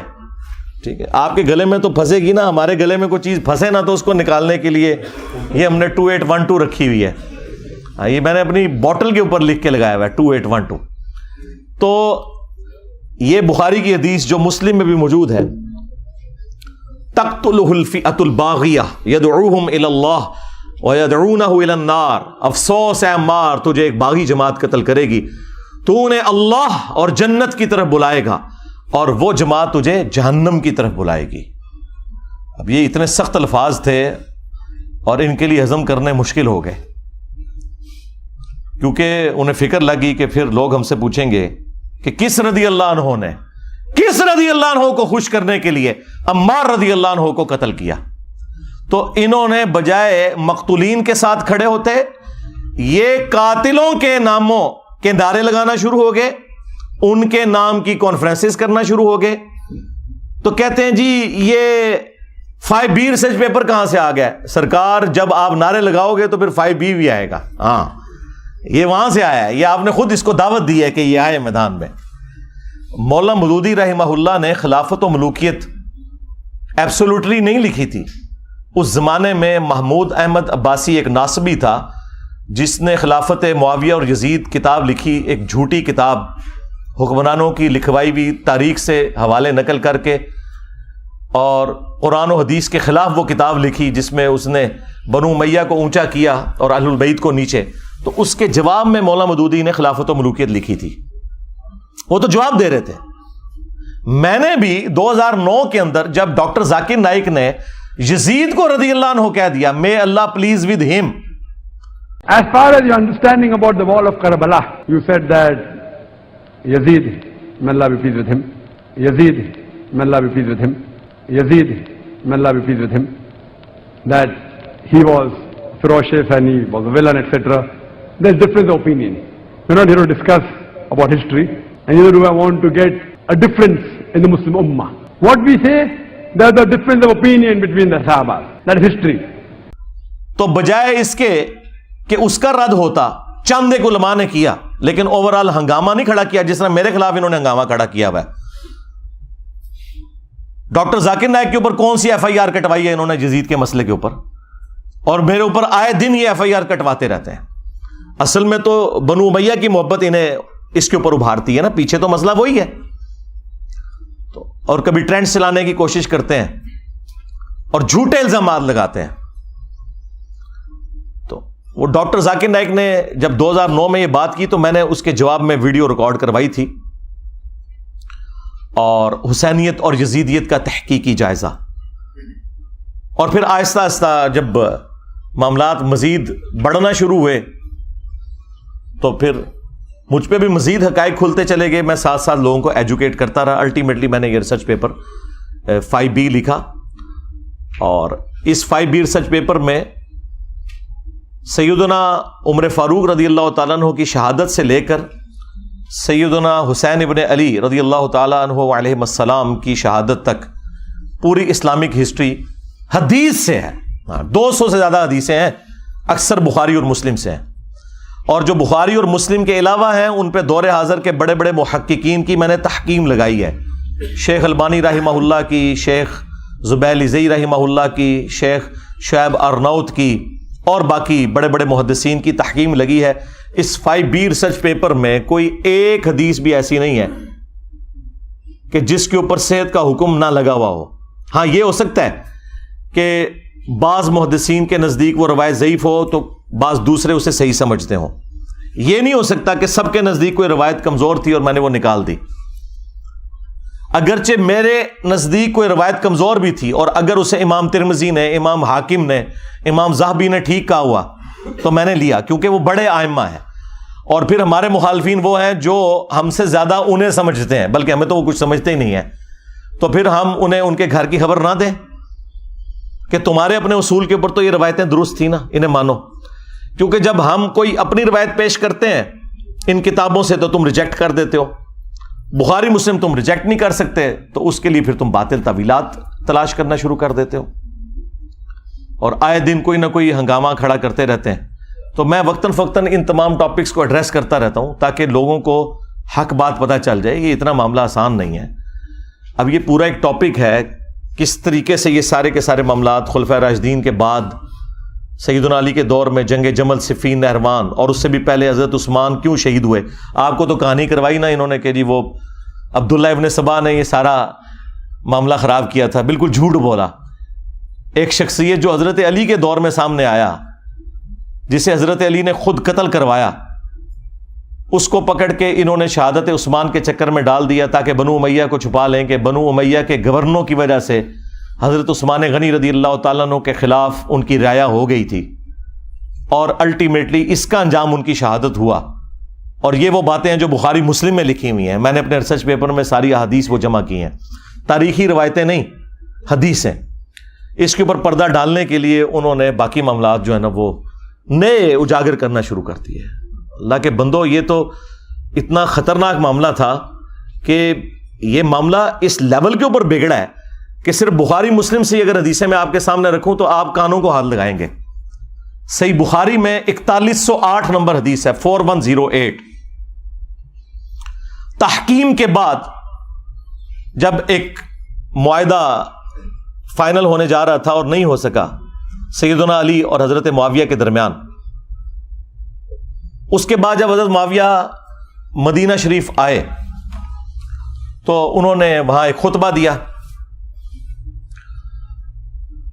بخاری کے الفاظ ہیں کہ حضرت حفصہ جو تھی, سیدہ حفصہ, حضرت عمر کی بیٹی اور عبداللہ ابن عمر کی بہن اور ام المومنین بھی, انہوں نے اپنے بھائی عبداللہ بن عمر سے کہا کہ جاؤ, حضرت معاویہ آئے ہیں تو وہ خطبہ دے رہے ہیں, تمہاری غیر موجودگی کو کہیں فتنہ نہ شمار کر لیا جائے, تو تم جا کے ان کی تقریر سنو. کیونکہ اس وقت پولیٹیکل اختلافات تو چل رہے تھے. تو عبداللہ بن عمر پھر وہ مجبوراً چلے گئے, اور وہاں پہ حضرت معاویہ نے تقریر کرتے ہوئے کہا کہ تم میں جو اس امر خلافت کے اندر خواہش رکھتا ہے نا وہ اپنا سینگ اٹھائے, میں اس کے باپ سے بھی زیادہ خلافت کا حقدار ہوں, نعوذ باللہ. اور یہ کنایا کیا انہوں نے حضرت عبداللہ بن عمر کی طرف. وہ اگلی جو اس روایت کا حصہ ہے بخاری کا وہ آپ کو کلیئر کر دے گا. اب یہ اتنا بڑا جملہ تھا. اب مجھے بتائیں کہ عبداللہ بن عمر کا باپ وہ ہے کہ جن کی وجہ سے رومن امپائر گری ہے اور شام مسلمانوں کے پاس آیا، اور اس شام میں بیٹھا ہوا ایک شخص امیر شام وہ اسی کے بیٹے کو کہہ رہا ہے کہ میں تجھ سے اور تیرے باپ سے زیادہ خلافت کا حقدار ہوں. یہ بخاری شریف ہے جی، یہ اصول الکافی شریف نہیں ہے، ہاں یہ مولانا شریف نہیں ہے، یہ بخاری شریف ہے. اب عبداللہ بن عمر کو غصہ تو آیا لیکن خاموش ہو گئے. اور وہ خاموش کیوں ہوئے؟ آج بھی لوگ کہتے ہیں نا کہ جی صدیوں سے لوگ کیوں نہیں بول رہے تھے، اس زمانے میں نہیں لوگ بول سکے. وہ ہمارے استاد مولانا اسحاق صاحب والی بات ہے کہ ماما روزانہ حسین نہیں جم دیا. ہاں، حسین ابن علی اور عبداللہ ابن عمر دونوں کی نیچرز میں فرق تھا. تو بعد میں ایک دوسرے صحابی کہتے ہیں عبداللہ بن عمر سے کہ آپ نے اسی وقت معاویہ کو جواب کیوں نہیں دیا جب وہ یہ کہہ رہا تھا کہ میں اس کے باپ سے بھی زیادہ خلافت کا حقدار ہوں. تو عبداللہ بن عمر نے کہا کہ میں نے ارادہ تو کیا کہ میں اپنی گوٹ کھولوں، یعنی وہ احتبا کر کے دونوں گھٹنوں کو یوں لے کے بیٹھے تھے، اور میں اسے اسی بھرے مجمع میں جواب دوں کہ تجھ سے زیادہ خلافت کا حقدار وہ ہے کہ جس نے تم سے اور تمہارے باپ سے جنگ کی تھی جب تم لوگ کافر تھے اور ہم لوگ مسلمان تھے. یعنی تم لوگ بعد میں مسلمان ہو کر طلقاء فتح مکہ کے موقع پر تم لوگوں نے معافی مانگ کے اسلام قبول کیا. تم لوگ آج آ کے عمر اور اس کے بیٹے کے بارے میں کہہ رہے ہو کہ ہم اس سے زیادہ خلافت کے حقدار ہیں. مجھے بتائیں، جو شخص یہ کہے کہ میں عمر سے زیادہ خلافت کا حقدار ہوں، اس نے علی کی خلافت کہاں سے ماننی تھی؟ یہ اب سنی شیعہ سے مسئلہ اٹھ چکا ہے جی. وہ قصاص عثمان چاہتے تھے، قصاص عثمان چاہنے والا یہ کہے گا کہ میں حضرت عمر سے زیادہ خلافت کا حقدار ہوں، تو انٹینشن تو انہوں نے خود کھول کے بتا دی. اچھا، تو وہ عبداللہ بن عمر کہتے ہیں میں نے ارادہ تو کیا اپنی گوٹ کھولوں اور میں ایسے کہوں کہ تجھ سے زیادہ خلافت کا حقدار اور تیرے باپ سے زیادہ وہ ہے کہ جن لوگوں نے تمہیں مار مار کے اسلام میں داخل کیا ہے. یعنی تم لوگ کافر تھے اور ہم نے تم سے جنگیں لڑی ہیں. اور امام بخاری نے یہ حدیث غزوہ خندق کے چیپٹر میں ڈالی ہے یہ بتانے کے لیے کہ خندق کے موقع پر عبداللہ بن عمر اور حضرت عمر مسلمان تھے اور حضرت معاویہ اور ان کے والد کافر تھے. یہ اس میں سے انہوں نے رزلٹ نکالا ہے. اچھا، اب یہ بڑی حیران کن بات ہے، اسے آپ کرامت سمجھیں یا انٹینشنلی ایسا ہوا. یہ سیم الفاظ صحیح مسلم کے اندر موجود ہیں حضرت عمر کے بھی. ایک تو وہ بخاری میں حدیث ہے نا، جب آپ کو زخم لگے تو آپ نے 6 رکنی کمیٹی بنائی اور کہا کہ میں اپنے بعد اس امر خلافت میں ان 6 بندوں کے سوا کسی کو حقدار نہیں سمجھتا کہ رسول اللہ اپنی وفات تک ان سے راضی رہے. علی، عثمان، طلحہ، زبیر، عبد الرحمن بن عوف اور سعد بن ابی وقاص، ان میں سے کسی کو خلیفہ چن لینا میرے بعد. اور مسلم شریف میں الفاظ ہیں کہ آپ نے خواب دیکھا کہ ایک مرغے نے آپ کو ٹھونگ ماری ہے. اس کے بعد آپ نے جمعے والے دن خطبہ دیا اور اگلا جمعہ آپ کو نصیب نہیں ہوا. بدھ والے دن آپ کی شہادت ہو گئی اور کہا کہ میں نے خواب دیکھی ہے اور میں نے اس کی تعبیر یہی کی ہے کہ عنقریب مجھے قتل کر دیا جائے گا، اور اگر میں اچانک مارا جاؤں تو اپنی خلافت کو ان 6 بندوں سے باہر نہ جانے دینا کہ جن سے رسول اللہ اپنی وفات تک راضی رہے.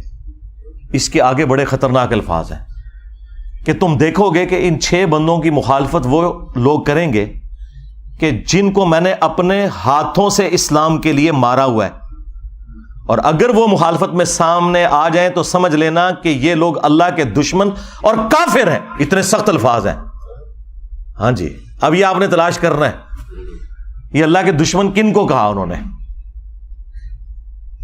کہ جن سے میں نے اسلام کے لیے خود جنگ کی ہے. لوگ کہتے ہیں یہ رومنز اور پرشینز کا ذکر ہو رہا ہے، اور رومنز اور پرشینز کو صحابہ کرام نے اپنے مشورے میں شامل کرنا تھا کہ حضرت آپ بتائیں کہ ہم نے کس کو خلیفہ چننا ہے.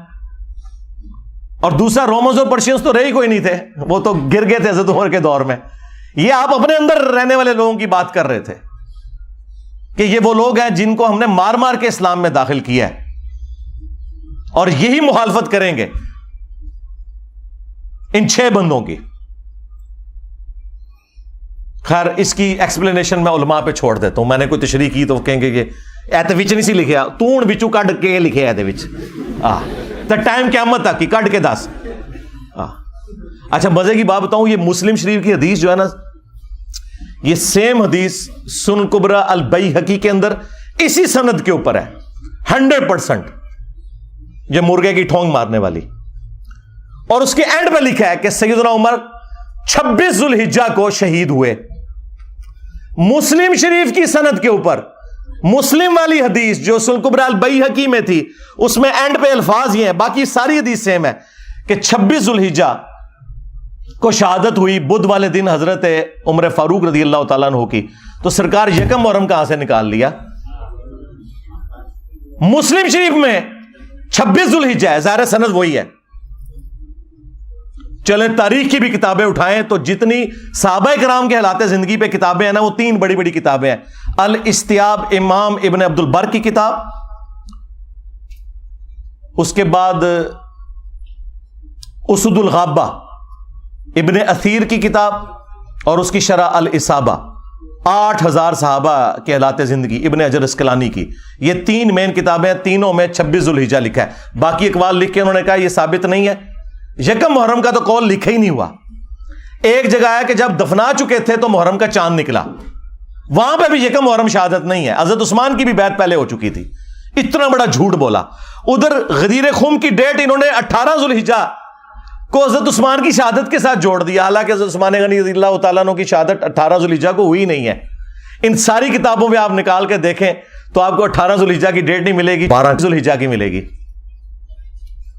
ہر معاملے میں جہاں جہاں مولوی گھس سکتا تھا نا، اس نے گھسنے کی کوشش کی ہے، اور میں نے الحمدللہ مسلم شریف سے مولانا شریف کو باہر نکالا ہے۔ جیسے وہ جب تک آپ کتے کو باہر نہیں نا نکالتے کنویں سے، تو ڈول نکالنے سے وہ پاک نہیں ہوتا، تو یہ مسلم شریف میں الفاظ تھے کہ حضرت عمر نے کہا یہ 6 بندے ایسے ہیں کہ ان کی مخالفت وہ لوگ کریں گے جن کو میں نے اسلام کی خاطر مارا ہوا ہے۔ سیم الفاظ وہی حضرت عبداللہ بن عمر نے ریپیٹ کیے۔ حدیث ختم نہیں ہوئی بخاری کی، آگے الفاظ ہیں کہ عبداللہ بن عمر کہتے ہیں کہ میں نے ارادہ تو کیا تھا یہ ساری باتیں کروں، تو پھر مجھے جنت کی نعمتیں یاد آ گئیں اور میں نے انہی پر اکتفا کر لیا، اور پھر میں خون ریزی اور فتنے کے ڈر سے خاموش ہو کر اپنے معاملات کو میں نے اسی کے اوپر اکتفا کر لیا۔ وہ حدیث کا راوی کہتا ہے کہ عبداللہ بن عمر نے خاموش ہو کر اپنی جان بھی بچا لی اور اپنی عزت بھی بچا لی۔ ایک ماموں نے دوسرے ماموں سے اپنی جان اور عزت بچائی۔ ابھی عبداللہ بن عمر بھی تو ماموں ہے نا، جب انہوں نے رشتے اس طرح کے نکالے ہوئے ہیں تو عبداللہ بن عمر ماموں نہیں ہے، وہ خال المومنین نہیں ہے۔ تو وہ کہتے ہیں کہ عبداللہ بن عمر نے اپنی جان بھی بچا لی اور عزت بھی بچا لی، یعنی اس وقت کیسی کیٹاسٹرافک کنڈیشن تھی کہ لوگوں کو اپنی جان سے بھی ہاتھ دھونا پڑتا تھا۔ تو سرکار لوگ کہتے ہیں کہ بھی سارے حسین ابن علی کی طرح کیوں نہیں اکٹھے ہو گئے، اپنے بال بچوں کے ساتھ کیوں نہیں سامنے آ گئے؟ ایسا ہو نہیں سکتا میرے بھائی، یہ تو جن کا یعنی گھرانہ اتنا عالی ہے کہ جنہیں یہ پتا ہے کہ ہمارا کسی چیز کو ایکسیپٹ کرنا، اس کو دین کا حصہ بنا دینا ہے، انہوں نے سامنے آنا تھا نا، باقی لوگوں نے کہاں سے آنا تھا؟ پھر سورہ مریم میں جو آیت ہے، اللہ تعالیٰ نے انبیاء کرام علیہم السلام کا ذکر کر کے فرمایا کہ جب انبیاء کرام دنیا سے چلے جاتے تھے نا، فَخَلَفَ مِن بَعْدِهِمْ خَلْفٌ، تو ان کے جانے کے بعد ایسے ناخلف لوگ جانشین ہوتے تھے، اضاعوا الصلاۃ، جو نمازوں کو ضائع کرتے تھے، واتبعوا الشہوات، اور وہ شہوات کی پیروی کرتے تھے، فسوف یلقون غیا، ان قریب یہ اپنے انجام کو پہنچ جائیں گے۔ اللہ تعالیٰ نے کہا کہ انبیاء جب بھی دنیا سے جاتے تھے، ان کے جانے کے بعد ناخلف لوگ ان کے جانشین بن جایا کرتے تھے، یعنی کچھ عرصہ گزرنے کے بعد ان قریب یہ اپنی اس گمراہی کی سزا کو پالیں گے۔ یہ جو سورہ مریم کی آیت ہے نا، یہ سیم فٹ ان ہوئی نبی الاسلام کے کیس میں بھی، اور اس کی ایکسپلینیشن میں وہ صحیح مسلم کی مشہور حدیث ہے جو آپ کو سمجھ ہی نہیں آ سکتی تھی جب تک آپ کو کربلا سمجھ نہ آئے، کہ نبی الاسلام نے فرمایا کہ جب کبھی بھی اللہ نے کسی پیغمبر کو مجھ سے پہلے بھیجا نا، تو اس کے جانثار ساتھی حواری ہوا کرتے تھے، وہ حواری بڑے پیشن کے ساتھ اس کی دعوت کو آگے لے کے چلتے تھے، اور جب وہ مخلص لوگ رخصت ہو جاتے تھے نا، تو پھر ایسے ناخلف لوگ اس مسند پہ آگے بیٹھ جاتے تھے جو زبان سے وہ کہتے تھے جو کرتے نہیں تھے۔ اور جس کے کرنے کا حکم دیا گیا ہوتا تھا اس کی مخالفت کرتے تھے، الٹ چلتے تھے. ایسے لوگوں کے خلاف جو اپنے ہاتھ سے جہاد کرے وہ مؤمن ہے. کون؟ حسین ابن علی. جو اپنی زبان سے جہاد کرے وہ بھی مؤمن ہے. اور جو اپنے دل میں جہاد کرے، یعنی اگر کمزور ہے دل میں ہی برا مانے، سامنے نہ آئے. عبداللہ بن عمر، عبداللہ ابن عباس، عبداللہ ابن زبیر، اس جیسے لوگ، وہ بھی مومن ہیں. لیکن ظاہر ہے کہ یہ اس لیول کے نہیں. اور فرمایا اس کے بعد رائی کے دانے کے برابر بھی ایمان نہیں ہے اگر کوئی دل میں بھی برا نہیں سمجھتا. یہ جو حدیث ہے کہ تمام انبیاء کے ساتھ ایسا ہوا ہے، تو دیکھ لیں سیدنا حسین ابن علی ہی سامنے آ کے کھڑے ہوئے. صحیح بخاری میں ایک اور حدیث ہے 4827. اس حدیث کے کئی ایک طرق ہیں باقی کتابوں میں، المستدرک للحاکم کے اندر، سنن نسائی الکبریٰ کے اندر، اور اللہ بھلا کرے امام ابن کثیر نے تفسیر ابن کثیر میں سورۃ الاحقاف کی آیت نمبر 17 کے کانٹیکسٹ میں وہ سارے طرق ایک جگہ جمع کر دی ہیں. تفسیر ابن کثیر کے اوپر تو کسی کو اختلاف ہو ہی نہیں سکتا تھا. اور بخاری کی حدیث 4827 وہ بھی لی اور باقی اس کے طرق بھی ایک جگہ جمع کیے. اس سے آپ کو پورے سینیریو کا اندازہ ہو جائے گا. مروان بن حکم جب مدینے کا گورنر بنا تو بخاری کے الفاظ ہیں کہ اس نے ایک دن خطبے میں یزید ابن معاویہ کا ذکر کرنا شروع کیا اور کہا کہ اللہ تعالیٰ نے امیر المومنین حضرت معاویہ کو یہ بات سجھائی ہے، وہ امت کے وسیع تر مفاد کے اندر اپنے بعد یزید ابن معاویہ کو خلیفہ بنانا چاہتے ہیں. یعنی ابھی حضرت معاویہ زندہ ہیں اور بیعت لے رہے ہیں اپنے بیٹے کے لیے. اب بخاری میں بس اتنے الفاظ ہیں کہ جب اس نے یہ بات کی نا تو عبد الرحمن بن ابی بکر کھڑے ہوئے اور انہوں نے کچھ کہا. امام بخاری نے اپنی شرافت کی وجہ سے وہ الفاظ نقل نہیں کیے، لیکن وہ الفاظ کہیں گئے نہیں ہیں.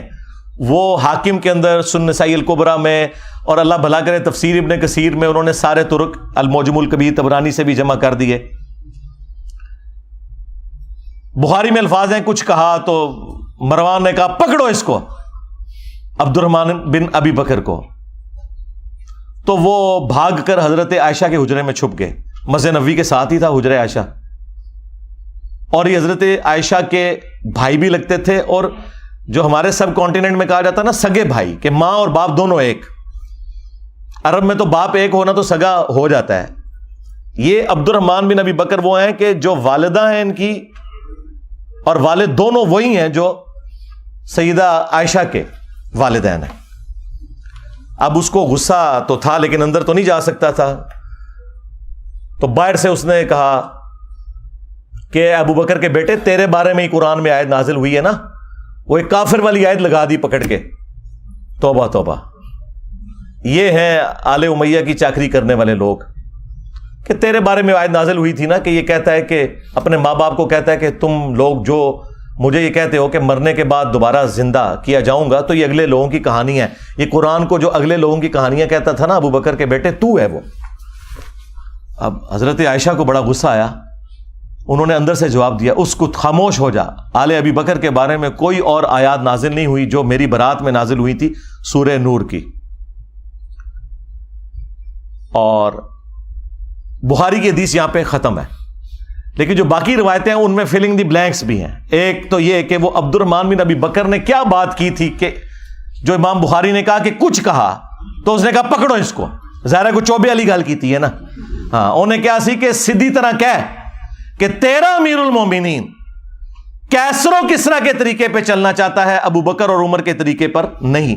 کیونکہ اس نے یہ کہا تھا کہ بھئی ابو بکر نے بھی تو عمر کو اپنے بعد خلافت کے منصب پر چھوڑا تھا نا، تو ہمارے امیر المومنین بھی چاہتے ہیں کہ یزید کو چھوڑ دیں.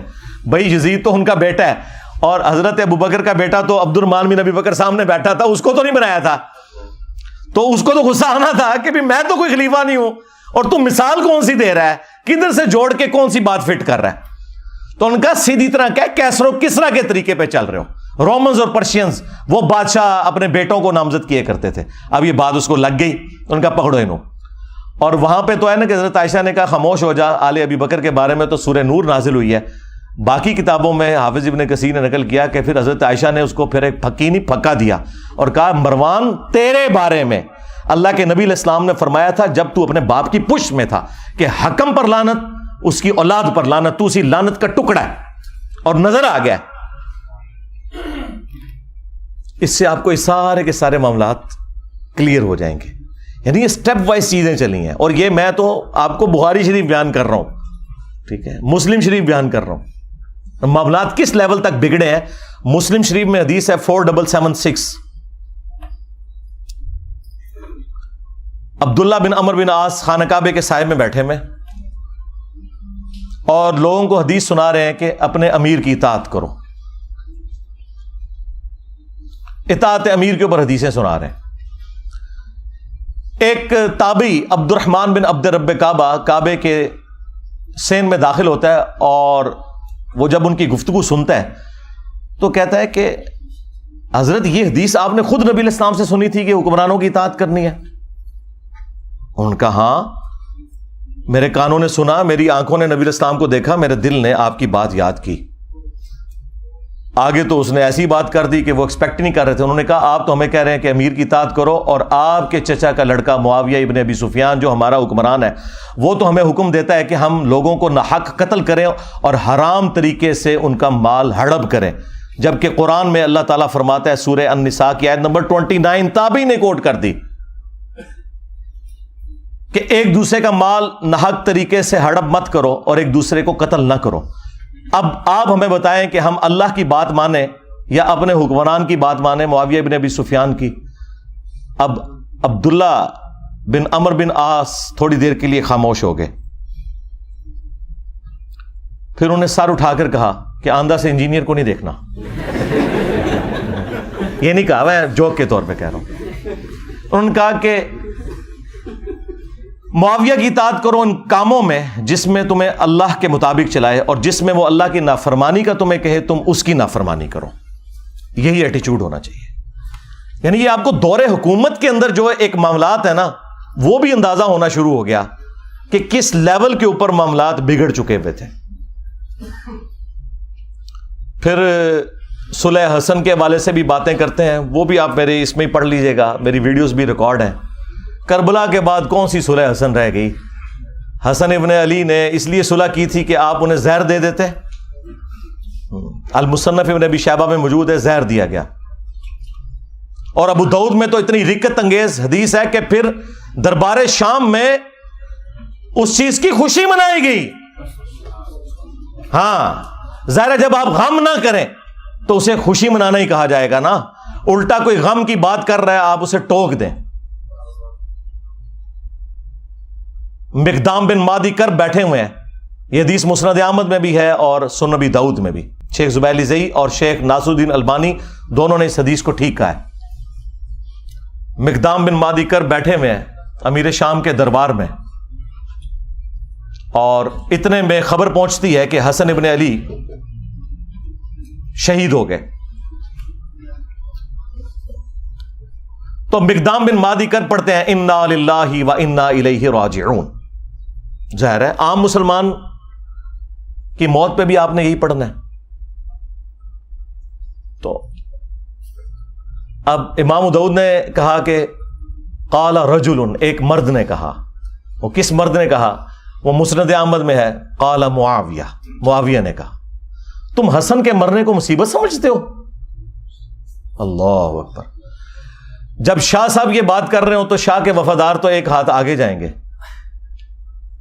وہاں ایک چمچا بیٹھا تھا امیر شام کا, اس نے کہا حسن تو ایک آگ کا انگارہ تھا جسے اللہ نے بجھا دیا. نعوذ باللہ. اس جملے کا مطلب آپ سمجھتے ہیں کیا ہے؟ یعنی حسن کے ساتھ ظاہر ہے یہ ایک پیس ٹریٹی اور صلح حسن ہوئی ہوئی تھی, کچھ شرائط تھیں, تو آگ کا انگارہ اس لیے تھا کہ کسی بھی وقت ان شرائط کے ٹوٹنے کے اوپر حسن قیام کر سکتے ہیں, جو ان سے ہم نے وعدہ خلافیاں بھی کی ہیں اتنی زیادہ, سوائے ایک خمس ملتا تھا, باقی تو کوئی بھی شرط پہ عمل نہیں ہوا. تو حسن آگ کا ایک انگارہ تھا جسے اللہ نے بجھا دیا. اب یہ بات حضرت مقدام بن مادی کرب نے جب سنی تو انہیں تو لگ گئی آگ. انہوں نے کہا کہ معاویہ تم نے مجھ سے ایسی بات کی ہے جس سے مجھے تکلیف ہوئی ہے. اللہ کی قسم میں اس وقت تک یہاں سے نہیں اٹھوں گا جب تک تمہیں بھی اسی طرح تکلیف نہ دوں. اور معاویہ اگر میں سچ بولوں تو میری تصدیق کرنا، اور اگر جھوٹ بولوں تو کہہ دینا کہ میں جھوٹ بول رہا ہوں. پھر انہوں نے کہا کہ اے معاویہ کیا اللہ کے نبی علیہ السلام نے یہ نہیں فرمایا تھا کہ چیتوں اور درندوں کی کھالیں ان کو پہننے ان کو اوڑھنے سے کیا اللہ کے نبی علیہ السلام نے منع نہیں فرمایا تھا؟ کیا اللہ کے نبی صلی اللہ علیہ وآلہ وسلم نے سونے چاندی کے جو برتن ہیں ان کو استعمال کرنے سے منع نہیں فرمایا تھا؟ اب وہ جو حرمت والی چیزیں وہ گنواتے چلے گئے اور حضرت معاویہ تصدیق کرتے چلے گئے، اور اینڈ پہ بتا انہوں نے کیا بولا؟ انہوں نے کہا یہ سارے حرام کام تیرے گھر میں ہو رہے ہیں. ٹھیک ہے، یعنی تیرے اپنے گھر کی حالت یہ ہے اور تو حسن بن علی کے بارے میں بات کر رہا ہے. اور پھر انہوں نے ایک جملہ بولا کہ میں حسن کی موت کو مصیبت کیوں نہ جانوں کہ اللہ کے نبی علیہ السلام اپنے زانوں پر ایک طرف حسن ابن علی کو بٹھاتے تھے، دوسری طرف حسین ابن علی کو، اور کہتے تھے حسن مجھ سے ہے، حسین علی سے ہے. اب یہ ساری کی ساری عزت افزائی انورٹڈ کاماز میں جب کروائی امیر شام نے تو انہوں نے کہا مقدام مجھے پتا تھا میں باتوں میں تم سے نہیں جیت سکتا. اور پھر انہوں نے کہا کہ لاؤ مال و دولت مقدام کو بھی دو، ان کے ساتھیوں کو بھی دو. تو مقدام کو جو انہوں نے گفٹ دیے وہ وہی انہوں نے غریب لوگوں میں ادھر ہی تقسیم کر دیے. بعد میں پھر امیر شام نے پوچھا کہ وہ گفٹس کا کیا بنا، تو انہوں نے کہا کہ مقدام نے تو سب کچھ یہیں پہ تقسیم کر دیا. تو انہوں نے پھر ان کی تعریف کی کہ ہاں مقدام تو پھر مقدام ہے نا. یعنی وہی جو حکمرانی کی مجبوریاں ہیں جڑی ہوئی وہ مجبور کرتی ہیں. کہاں بنو عباس نے شیعان علی کو استعمال کیا بنو امیہ کو الٹنے کے لیے، اور جب حاکم بنے تو بنو امیہ سے بھی زیادہ مظالم کرنے شروع کر دیے. کیوں؟ یہ بس ایک کرسی کا تقاضا تھا، یہ جس کے نیچے جاتی ہے نا اس کے اندر وہ ساری خرابیاں پیدا ہونا شروع ہو جاتی ہیں.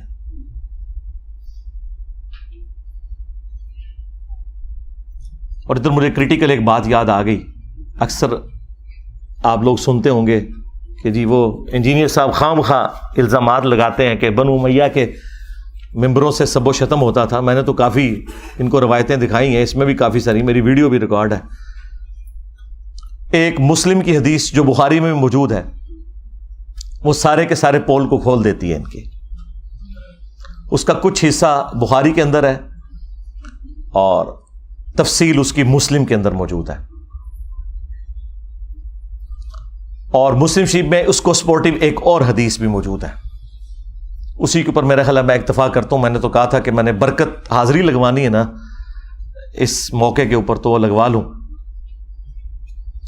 آپ کو پتا ہے کہ تقی عثمانی صاحب نے امیر شام کے دفاع کے اوپر ایک جھوٹی کتاب لکھی ہے اپنے زوم میں مودودی صاحب کے رد پہ، اور اس میں انہوں نے عجیب و غریب باتیں لکھی. ان میں سے ایک یہ لکھی کہ یہ حضرت علی پہ سب و شتم کرنا کوئی ثابت نہیں. ایک روایت بخاری میں ملتی ہے اس میں بھی سب کا لفظ ہے اور سب کا مطلب تنقید ہوتا ہے، اور یہ جملہ انہوں نے ساری دیوبندی عوام کو رٹوا دیا. بھائی اگر یہ تو انہوں نے جان بوجھ کے کیا ہے تو پھر تو منافقت کی ہے. یہ تو بہت بڑا حکم ہے، ہم نہیں لگاتے. ہم یہ کہتے ہیں کہ انہیں پتہ نہیں ہوگا، یعنی وہ اس ٹاپک پہ جاہل تھے. تو یہی تو ہم کہہ رہے ہیں کہ علماء جاہل ہیں. ہاں، کیونکہ اگر جاہل نہیں مانیں گے پھر منافق ماننا پڑے گا کہ اگر پتا تھا تو جان بوجھ کے ایسا جھوٹ کیوں بولا. یہ سیم حدیث مسلم کے اندر موجود تھی کہ آل مروان میں سے ایک بندہ مدینے کا گورنر بنا اور اس نے شیعان علی میں سے سہل ابن سعد الساعدی کو بلایا ممبر پر اور کہا کہ آپ حضرت علی رضی اللہ تعالیٰ عنہ کے اوپر سب کرو. اور جب انہوں نے انکار کیا تو کہا کہ چلو تم یوں کہہ لو لعن اللہ ابا تراب، نعوذ باللہ، ابو تراب پر لعنت ہو، نعوذ باللہ. یہ بنو امیہ ابو تراب نام کو نا حقارت کے طور پر مٹی والا. تو حضرت سہل ابن سعد نے کہا لگایا، انہوں نے کہا کہ علی تو اس نام سے بڑے خوش ہوتے تھے، یہ تو نبی علیہ السلام نے ان کی کنیت ابو تراب رکھی ہوئی تھی. تو وہاں پہ الفاظ ہے لعن اللہ ابا تراب، یعنی ابو تراب کہنا اور لعنت کے ساتھ. یہ کہتے ہیں سب کا مطلب تنقید ہے، تو امام مسلم نے سب کا ترجمہ خود کر دیا ہوا ہے یہ بتا کے یہ لعن اللہ ابا تراب کہتے تھے. اب تک عثمانی صاحب نے اگر جان بوجھ کے یہ روایت چھپائی ہے مسلم کی 6229 تو منافقت کی ہے، لیکن یہ بہت بڑا شرعی حکم ہے. ہم اس نے ظن رکھتے ہیں کہ ان بیچاروں کو پتہ ہی کچھ نہیں، جس طرح ان کے بڑوں کو کچھ نہیں پتا تھا. اب آ جائیں وہ حدیث 6220. امیر شام کے دربار میں حضرت سعد ابن ابی وقاص کو امیر شام کہتے ہیں کہ تجھے کون سی چیز روکتی ہے؟ الفاظ امر معاویہ، معاویہ نے حکم دیا. تو سعد ابن ابی وقاص نے کہا کہ میں کبھی بھی علی کے اوپر سب یعنی کہ لعنت نہیں کروں گا، کیونکہ دوسری حدیث میں لعنت کے الفاظ موجود ہیں. تو انہوں نے کہا تمہیں کون سی چیز روکتی ہے کہ تم ابو تراب کے اوپر سب نہیں کر رہے؟ ابو تراب. اور یہ وابیوں کا جو ابا ہے نا ابن تیمیہ، اس نے اس روایت کو منہاج السنہ میں کوٹ کیا ہے اور اس نے خود مانا ہے، اس نے فلنگ دی بلینکس کیا ہے کہ ماموں نے حکم دیا تھا سب کروانے کا. ان کا ابا مان کے گیا. اب یہ پتہ نہیں کیوں نہیں اپنے ابے کو مانتے. مسلم شریف میں لکھا ہوا تھا. تو حضرت سعد نے کہا کہ میں نے 3 باتیں علی کے بارے میں ایسی سنی ہے کہ مجھے ایک بھی مل جاتی نا سرخ اونٹوں سے بہتر تھا. سن معاویہ، غزوہ تبوک کے موقع پر نبی علیہ السلام نے عورتوں اور بچوں پر اپنا جانشین چھوڑا مولا علی کو، اور یہ پہلا اور آخری موقع تھا کہ کسی جنگ میں مولا علی شریک نہیں ہو رہے تھے. تو ظاہر ہے وہ افسردہ تھے، رو پڑے. نبی علیہ السلام نے ان کی دلجوئی کے لیے فرمایا کہ اے علی، کیا تو اس بات پہ راضی نہیں کہ تیری میرے ساتھ وہی نسبت ہے جو ہارون کی موسیٰ کے ساتھ، مگر میرے بعد کوئی نبی نہیں. اس کا مطلب آپ کو پتا ہے کیا ہے؟ 2 مطلب. قرآن میں حضرت موسیٰ علیہ السلام کے سب سے قریبی ساتھی کون تھے؟ ان کے بھائی ہارون، اور وہ پیغمبر بھی ہوئے. اس اعتبار سے نبی علیہ السلام کا سب سے قریبی ساتھی کون ہوا؟ سیدنا علی. لیکن چونکہ ختم نبوت ہے اس لیے وہ نبی نہیں ہے، امتی نبی بھی نہیں ہے. تو اگر مولا علی امتی نبی نہیں ہے تو غلام احمد قادیانی دجال تھے، شے کوئی نہیں. یہ حدیث ختم نبوت کے اوپر بھی پیرا دے رہی ہے. صرف مولا علی کی شان بیان نہیں ہو رہی، ختم نبوت پہ بھی پیرا دینے والی حدیث ہے. سن معاویہ، دوسرا موقع خیبر کا. نبی علیہ السلام نے فرمایا کل میں اس شخص کے ہاتھ میں جھنڈا دوں گا جو اللہ اور اس کے رسول سے محبت کرتا ہے اور اللہ اور اس کا رسول اس سے محبت کرتے ہیں. ہم پوری رات ایڑیاں اٹھا کے دیکھتے رہے کہ وہ خوش نصیب کون ہے. بلکہ مسلم میں تو الفاظ ہیں، حضرت عمر کہتے ہیں مجھے پوری زندگی اس بات پہ رشک رہے گا علی کے اوپر کہ وہ جھنڈا مجھے کیوں نہیں ملا، علی کو مل گیا. اس سے پہلے مجھے کبھی خواہش نہیں پیدا ہوئی تھی. صبح نبی علیہ السلام نے حضرت علی کو بلایا، ان کو آشوب چشم تھا، اپنی مبارک لعاب دہن ان کی آنکھوں پہ لگائی، شفا ہو گئی، اور پھر انہیں روانہ کیا اور خیبر میں فتح ہوئی. اور تیسرا موقع جب نجران کے کرسچنز آئے نبی علیہ السلام کی بارگاہ میں، سب دلائل سامنے رکھ دیے، پھر بھی وہ ہٹ دھرمی پر اترے، تو آیت مباہلہ نازل ہوئی،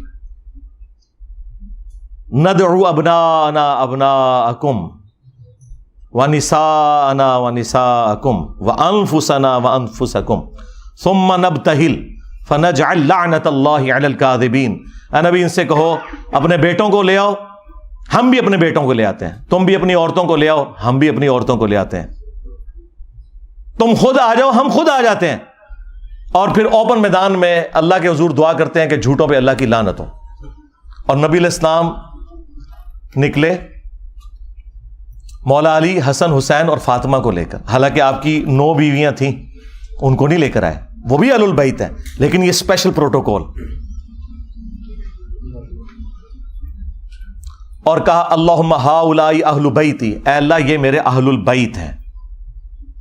یہ 3 فضائل دربار شام میں بیان کیے حضرت سعد ابن ابی وقاص نے، اس بات کی دلیل پر کہ میں مولا علی پہ کبھی بھی سب و شتم نہیں کروں گا. امام نووی جو ہے نا اہل سنت میں، اس کی آخری کوشش ہوتی ہے کسی طریقے سے نا بنو امیہ کے اوپر پردہ ڈالے. یہاں اس نے پتہ ہے کیا پردہ ڈالنے کی کوشش کی؟ اس نے کہا کہ وہ اصل میں میر شام یہ کہہ رہے تھے کہ مجھے کوئی علی کے فضائل سناؤ کیونکہ یہ لوگ گالیاں دیتے ہیں، میں ان کو قائل کروں. حالانکہ واضح الفاظ تھے امر معاویہ، معاویہ نے حکم دیا اور سعد نے انکار کیا. چلیں جھوٹ تو پکڑا جاتا ہے. یہ سیم حدیث خصائص علی والے چیپٹر میں سنن نسائی الکبریٰ میں اسی سند کے ساتھ مسلم شریف والی سند کے اوپر موجود ہے. اس میں آگے الفاظ ہیں، سعد ابن ابی وقاص کا بیٹا کہتا ہے پھر جتنے دن حضرت معاویہ مدینہ شریف میں رہے حضرت علی کی تنقیص کا ایک جملہ اپنی زبان سے نہیں نکالا. میرے باپ نے اس طرح کا ڈانٹا تھا ان کو، تو پتہ چل گیا کہ ڈانٹا تھا. بلکہ اسی کتاب میں خصائص علی والا جو چیپٹر ہے سنن نسائی الکبریٰ کا، سعد ابن ابی وقاص کہتے ہیں کہ اگر یہ لوگ بنو امیہ کے لوگ میرے سر کے درمیان آرا رکھ دیں اور مجھے یہ کہیں کہ تیرے 2 ٹکڑے کر دیے جائیں گے، تو علی کے بارے میں کوئی غلط جملہ اپنی زبان سے نکال تو میں اپنے 2 ٹکڑے کروا لوں گا. میں علی کے بارے میں ایک جملہ بھی ایسا نہیں بولوں گا ان کی تنقیص کا جو کچھ میں نے رسول اللہ سے اپنے کانوں سے علی کی شان میں سن رکھا ہے. صلو علی محمد وآل محمد، اللہم صلی علی محمد وعلی آل محمد واصحاب محمد وازواج محمد اجمعین الی یوم الدین. مسند احمد میں ایک حدیث ہے، مولا علی علیہ السلام کہتے ہیں کہ ایک دن میں رسول اللہ کی خدمت میں حاضر ہوا اور میں نے دیکھا کہ آپ نے حسین ابن علی کو اٹھایا ہوا ہے اور زار و کتار آپ کی آنکھوں سے آنسو رواں ہے. تو میں نے کہا یا رسول اللہ میرے ماں باپ آپ پر قربان، آپ کو کس نے غمگین کر دیا؟ بلکہ یہ حدیث جو سٹارٹ ہوتی ہے نا کہ نینوا نامی ایک مقام تھا، جنگ صفین پر جاتے ہوئے مولا علی علیہ السلام اپنی سواری پر یہ کہہ رہے ہیں اصبر یا ابا عبداللہ، اے ابو عبداللہ صبر کرنا. تو ساتھی کہتے ہیں کہ حضرت یہ آپ کس سے باتیں کر رہے ہیں؟ تو انہوں نے کہا کہ مجھے ایک حدیث یاد آ گئی، اسی مقام کے بارے میں نبی علیہ السلام نے فرمایا تھا جب میں آپ کی خدمت میں حاضر ہوا اور آپ نے حسین ابن علی کو اپنی گود میں اٹھایا ہوا ہے اور آنکھوں سے زارو کتار آنسو رواں ہے. میں نے کہا یا رسول اللہ میرے ماں باپ آپ پر قربان، آپ کو کس نے غمگین کر دیا؟ تو نبی علیہ السلام نے کہا کہ ابھی ابھی جبرائیل علیہ السلام میرے پاس آئے تھے اور کہا کہ آپ اس بچے سے اتنی محبت کرتے ہیں اور اس بچے کو دریائے فرات کے کنارے پیاسا شہید کر دیا جائے گا. اور میری خواہش پر انہوں نے یوں ہاتھ مار کر کربلا کی وہ جو سرخ مٹی ہے وہ بھی مجھے دکھائی. اس کی وجہ سے میں غمگین ہو گیا اور میری آنکھوں سے آنسو رواں ہو گیا. یہ غم حسین ہے جو نبی علیہ السلام کی زندگی میں بھی آپ کو ہے اور وفات کے بعد مسند احمد میں یہ حدیث موجود ہے. ابن عباس کہتے ہیں کہ ایک دوپہر کو میں نے نبی علیہ السلام کو خواب میں دیکھا، پرانگدہ حالت ہے، بال بکھرے ہوئے ہیں، ہاتھ میں خون کی ایک شیشی اٹھائی ہوئی ہے. اور میں نے کہا یا رسول اللہ میرے ماں باپ آپ پر قربان، آپ کی حالت کس نے کر دی؟ آپ نے فرمایا کہ میں صبح سے حسین اور اس کے ساتھیوں کا خون جمع کر رہا ہوں. یعنی یہ ایک تمثیل کے طور پر دکھایا گیا نبی علیہ السلام کو خواب میں. وہ کہتے ہیں میں گھبرا کر اٹھا اور میں نے وہ دن اور تاریخ نوٹ کر لی اور بعد میں چونکہ اس زمانے میں تو کمیونیکیشن اتنی فاسٹ نہیں تھی، پتہ چلا کہ اسی دن یعنی 10 محرم کو عاشورہ کے دن 61 ہجری کے اندر حسین ابن علی کو اور ان کے ساتھیوں کو شہید کیا گیا کربلا کے اندر. اب یہ حدیث مسند احمد کی اس پر گواہ ہے کہ نبی علیہ السلام اپنی وفات کے بعد بھی اللہ کی جنتوں میں غمگین ہے اس بات پر کہ حسین ابن علی کو شہید کیا گیا. بلکہ انڈیا پاکستان میں جو وہابی فرقے کے لوگ ہیں، دیوبندی اور اہل حدیث، ان کے جو بڑے بزرگ ہیں اسماعیل دہلوی، انہوں نے اسی حدیث کو نقل کر کے ساتھ لکھا ہے یزید پلید. اب یہ آج کل کے یزید کے جو وفادار ہیں یہ پلید لوگ پتہ نہیں کہاں سے آئے، ان کے بڑے تو یزید کو لکھتے ہی یزید پلید تھے کہ اس کی اس ایکٹیویٹی کی وجہ سے نبی علیہ السلام اللہ کی جنتوں میں بھی غمگین ہے. یہ باقاعدہ انہوں نے جو کتاب ہے تذکیر الاخوان ما تقویت الایمان اس کے اندر نقل کیا ہوا ہے.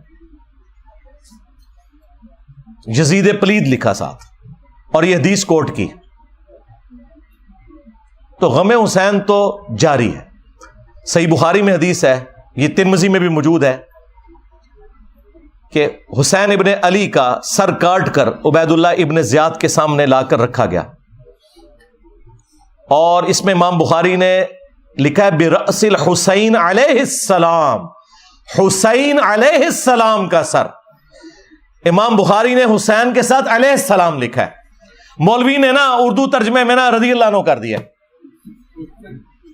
اسلام 360 میں بھی عربی میں لکھا ہے علیہ السلام, اردو ترجمے میں رضی اللہ عنہ. کتنی دو نمبری کرتا ہے مولوی. تو عبید اللہ ابن زیاد ان کے حسن میں کوئی کلام کرنا شروع ہو گیا, اور چھڑی سے بجائے یہ کہ اس سر مبارک کو چومتا کوئی کلام کیا, تو انس ابن مالک پاس کھڑے تھے, تو انہوں نے زبان سے کلمہ حق بلند کیا اور کہا کہ حسین ابن علی رسول اللہ کے سب سے زیادہ ہم شکل تھے. اور حدیث کے الفاظ ہیں کہ اس وقت حسین ابن علی کے سر اور داڑھی میں وسمے کی بوٹی سے رنگا ہوا تھا, یعنی کالا کیا ہوا تھا انہوں نے سر اور داڑھی کے بالوں کو. اچھا, اس حدیث کی شرح پتہ کیا لکھی ہے اہل حدیثوں نے؟ وسمہ اس بوٹی کو کہتے ہیں جو بالوں کو کالا کرنے کے لیے استعمال ہوتی ہے. یہ حدیث کی شرح ہوئی ہے. اور جو اتنا بڑا واقعہ کہ حسین ابن علی کو شہید کر دیا گیا,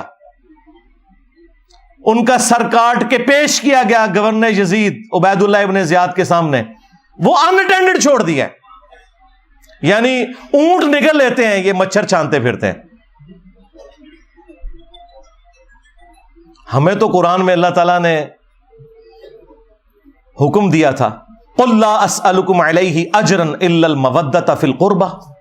اے نبی ان سے فرماؤ کہ میں اس دعوت و تبلیغ کے بدلے میں تم سے کچھ نہیں ڈیمانڈ کرتا, ہاں جو میری قرابت داری ہے اس کا تو لحاظ رکھو. اچھا, اس آیت کی شرح دو طریقے سے ہوئی ہے. ابن عباس اس کی شرح یوں کرتے ہیں کہ نبی علیہ السلام, جو بخاری میں موجود ہے, کہ نبی صلی اللہ علیہ وآلہ وسلم کے جو رشتہ دار تھے, جو دوسرے قبیلے کے لوگ تھے, انہیں اس حوالے سے کہا گیا کہ تم اپنی قرابت داری کا تو لحاظ رکھو, تم تو اتنے مہمان نواز ہو, تو یہ تو تمہارے اپنے قبیلے سے ہیں. اور ایک تشریح اس کی یہ کی گئی کہ نبی علیہ السلام کی دعوت و تبلیغ کے عوض ان کے اہل البیت کے ساتھ مودت رکھی جائے. یہ عبداللہ ابن عباس کے شاگرد نے اس کی تشریح کی. ہمارے نزدیک یہ دونوں درست ہیں. جب کافروں سے کہا جا رہا ہے کہ میری رشتہ داری کا خیال رکھو, تو مسلمانوں سے تو بدرجہ اولا کہا جائے گا کہ تم میری رشتہ داری کا خیال رکھو, کیونکہ اس گھر سے سب کو دین ملا. اور اس کو سپورٹی بخاری میں سیدنا ابو بکر کا قول ہے, اور نقل کون کر رہے ہیں؟ عبداللہ ابن عمر, جن کے بارے میں بخاری میں آتا ہے کہ ان سے کسی عراقی نے مسئلہ پوچھا کہ احرام کی حالت میں مچھر یا مکھی کو مار دیں تو کیا کفارہ ہے. انہوں نے کہا کہ یہ پوچھنے والا کون ہے؟ ان کا یہ اہل عراق سے ہے. اور ظاہر عراق اس وقت شام کا صوبہ تھا. بعض لوگ کہتے ہیں عراقیوں نے مار دیا, شیعان علی نے مار دیا. اور بھائی شام میں وفاقی حکومت تھی اور یہ صوبائی حکومت تھی, انہی کے انڈر تھی. اے عراقیوں, تم مجھ سے مکھی اور مچھر کا مسئلہ پوچھتے ہو, تم نے تو اللہ کے نبی کے نواسے کو قتل کر دیا, جن کے بارے میں نے نبی علیہ السلام سے سنا تھا کہ حسن و حسین دنیا میں میرے دو پھول ہیں.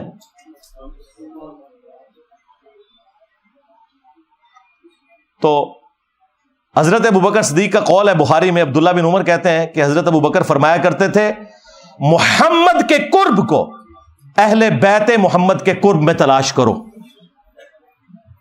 اب مجھے بتائیں, جو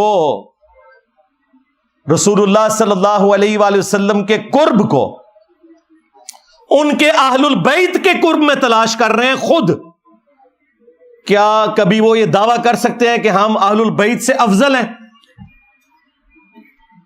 اللاجیکل بات ہے.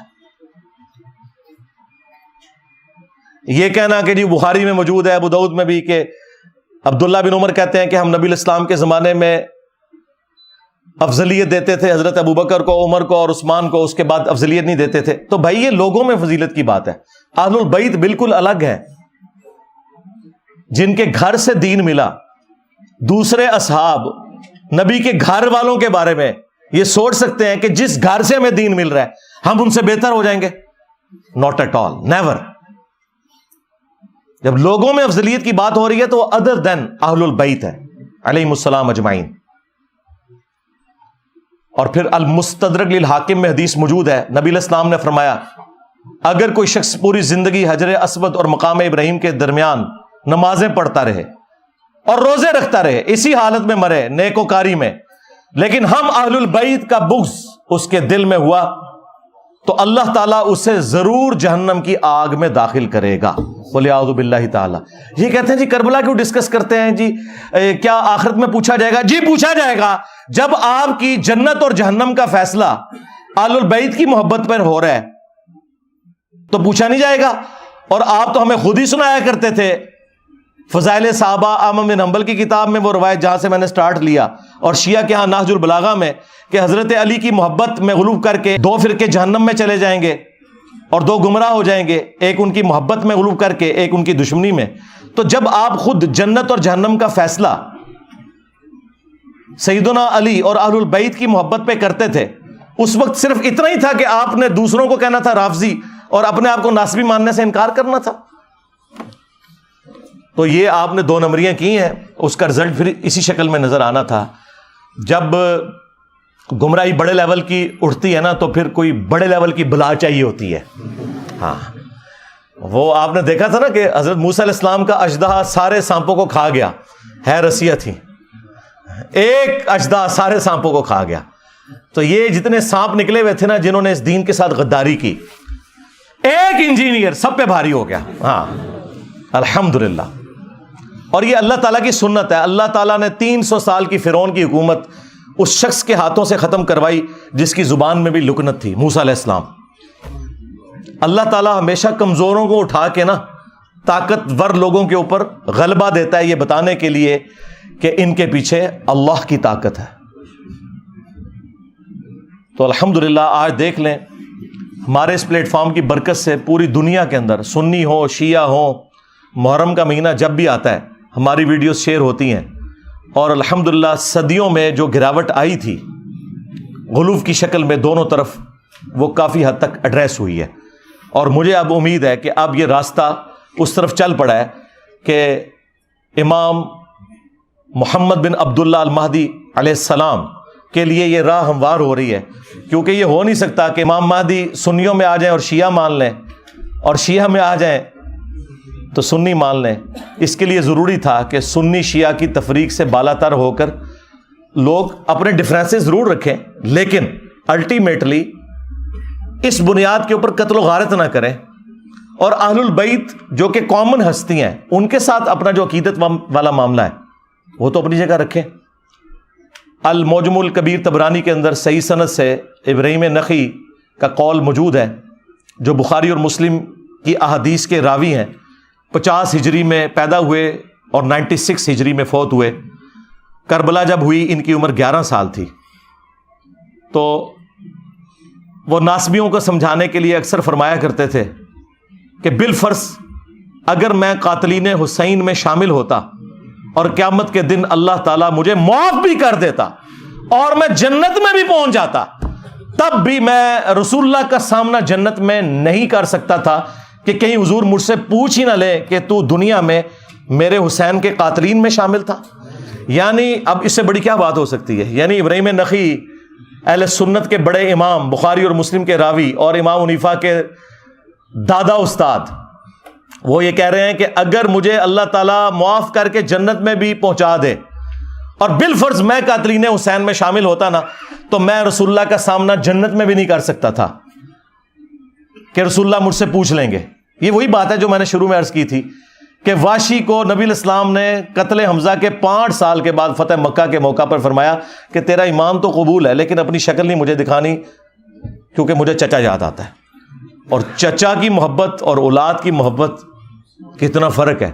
اب مجھے بتائیں جو قاتلین حسین کا دفاع کرتے ہیں قاتلین حسین کو اونچا کرتے ہیں، اہل البیت کو نیچا کرتے ہیں، یہ لوگ کس منہ سے رسول اللہ صلی اللہ علیہ وآلہ وسلم کا قیامت کے دن سامنا کریں گے؟ یہ سوچنے کی بات ہے۔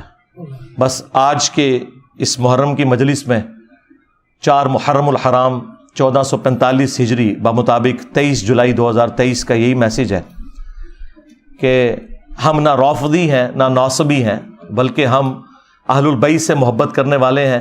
اللہ تعالیٰ قیامت والے دن ہمیں اپنے محبوب صلی اللہ علیہ وآلہ وسلم، ان کے اہل البیت، ان کے جانثار خلفائے راشدین اور صحابہ کرام کا ساتھ نصیب فرمائے، ان کے ساتھ محشور فرمائے، اور اللہ تعالیٰ امت محمدیہ صلی اللہ علیہ وآلہ وسلم کے اندر جو یہ فرقہ واریت اس عروج کے اوپر ہے، اسے توڑ کر امت کو رسول اللہ صلی اللہ علیہ وآلہ وسلم کی مبارک ذات کے ساتھ جوڑے، اور تاکہ امام محمد بن عبداللہ المہدی رضی اللہ تعالیٰ عنہ علیہ السلام کو ویلکم کرنے کے لیے یہ امت تیار ہو سکے۔ صلو علی محمد و آل محمد، اللہم صلی علی محمد وعلی آل محمد و اصحاب محمد و ازواج محمد و امت محمد اجمعین الی یوم الدین، آمین۔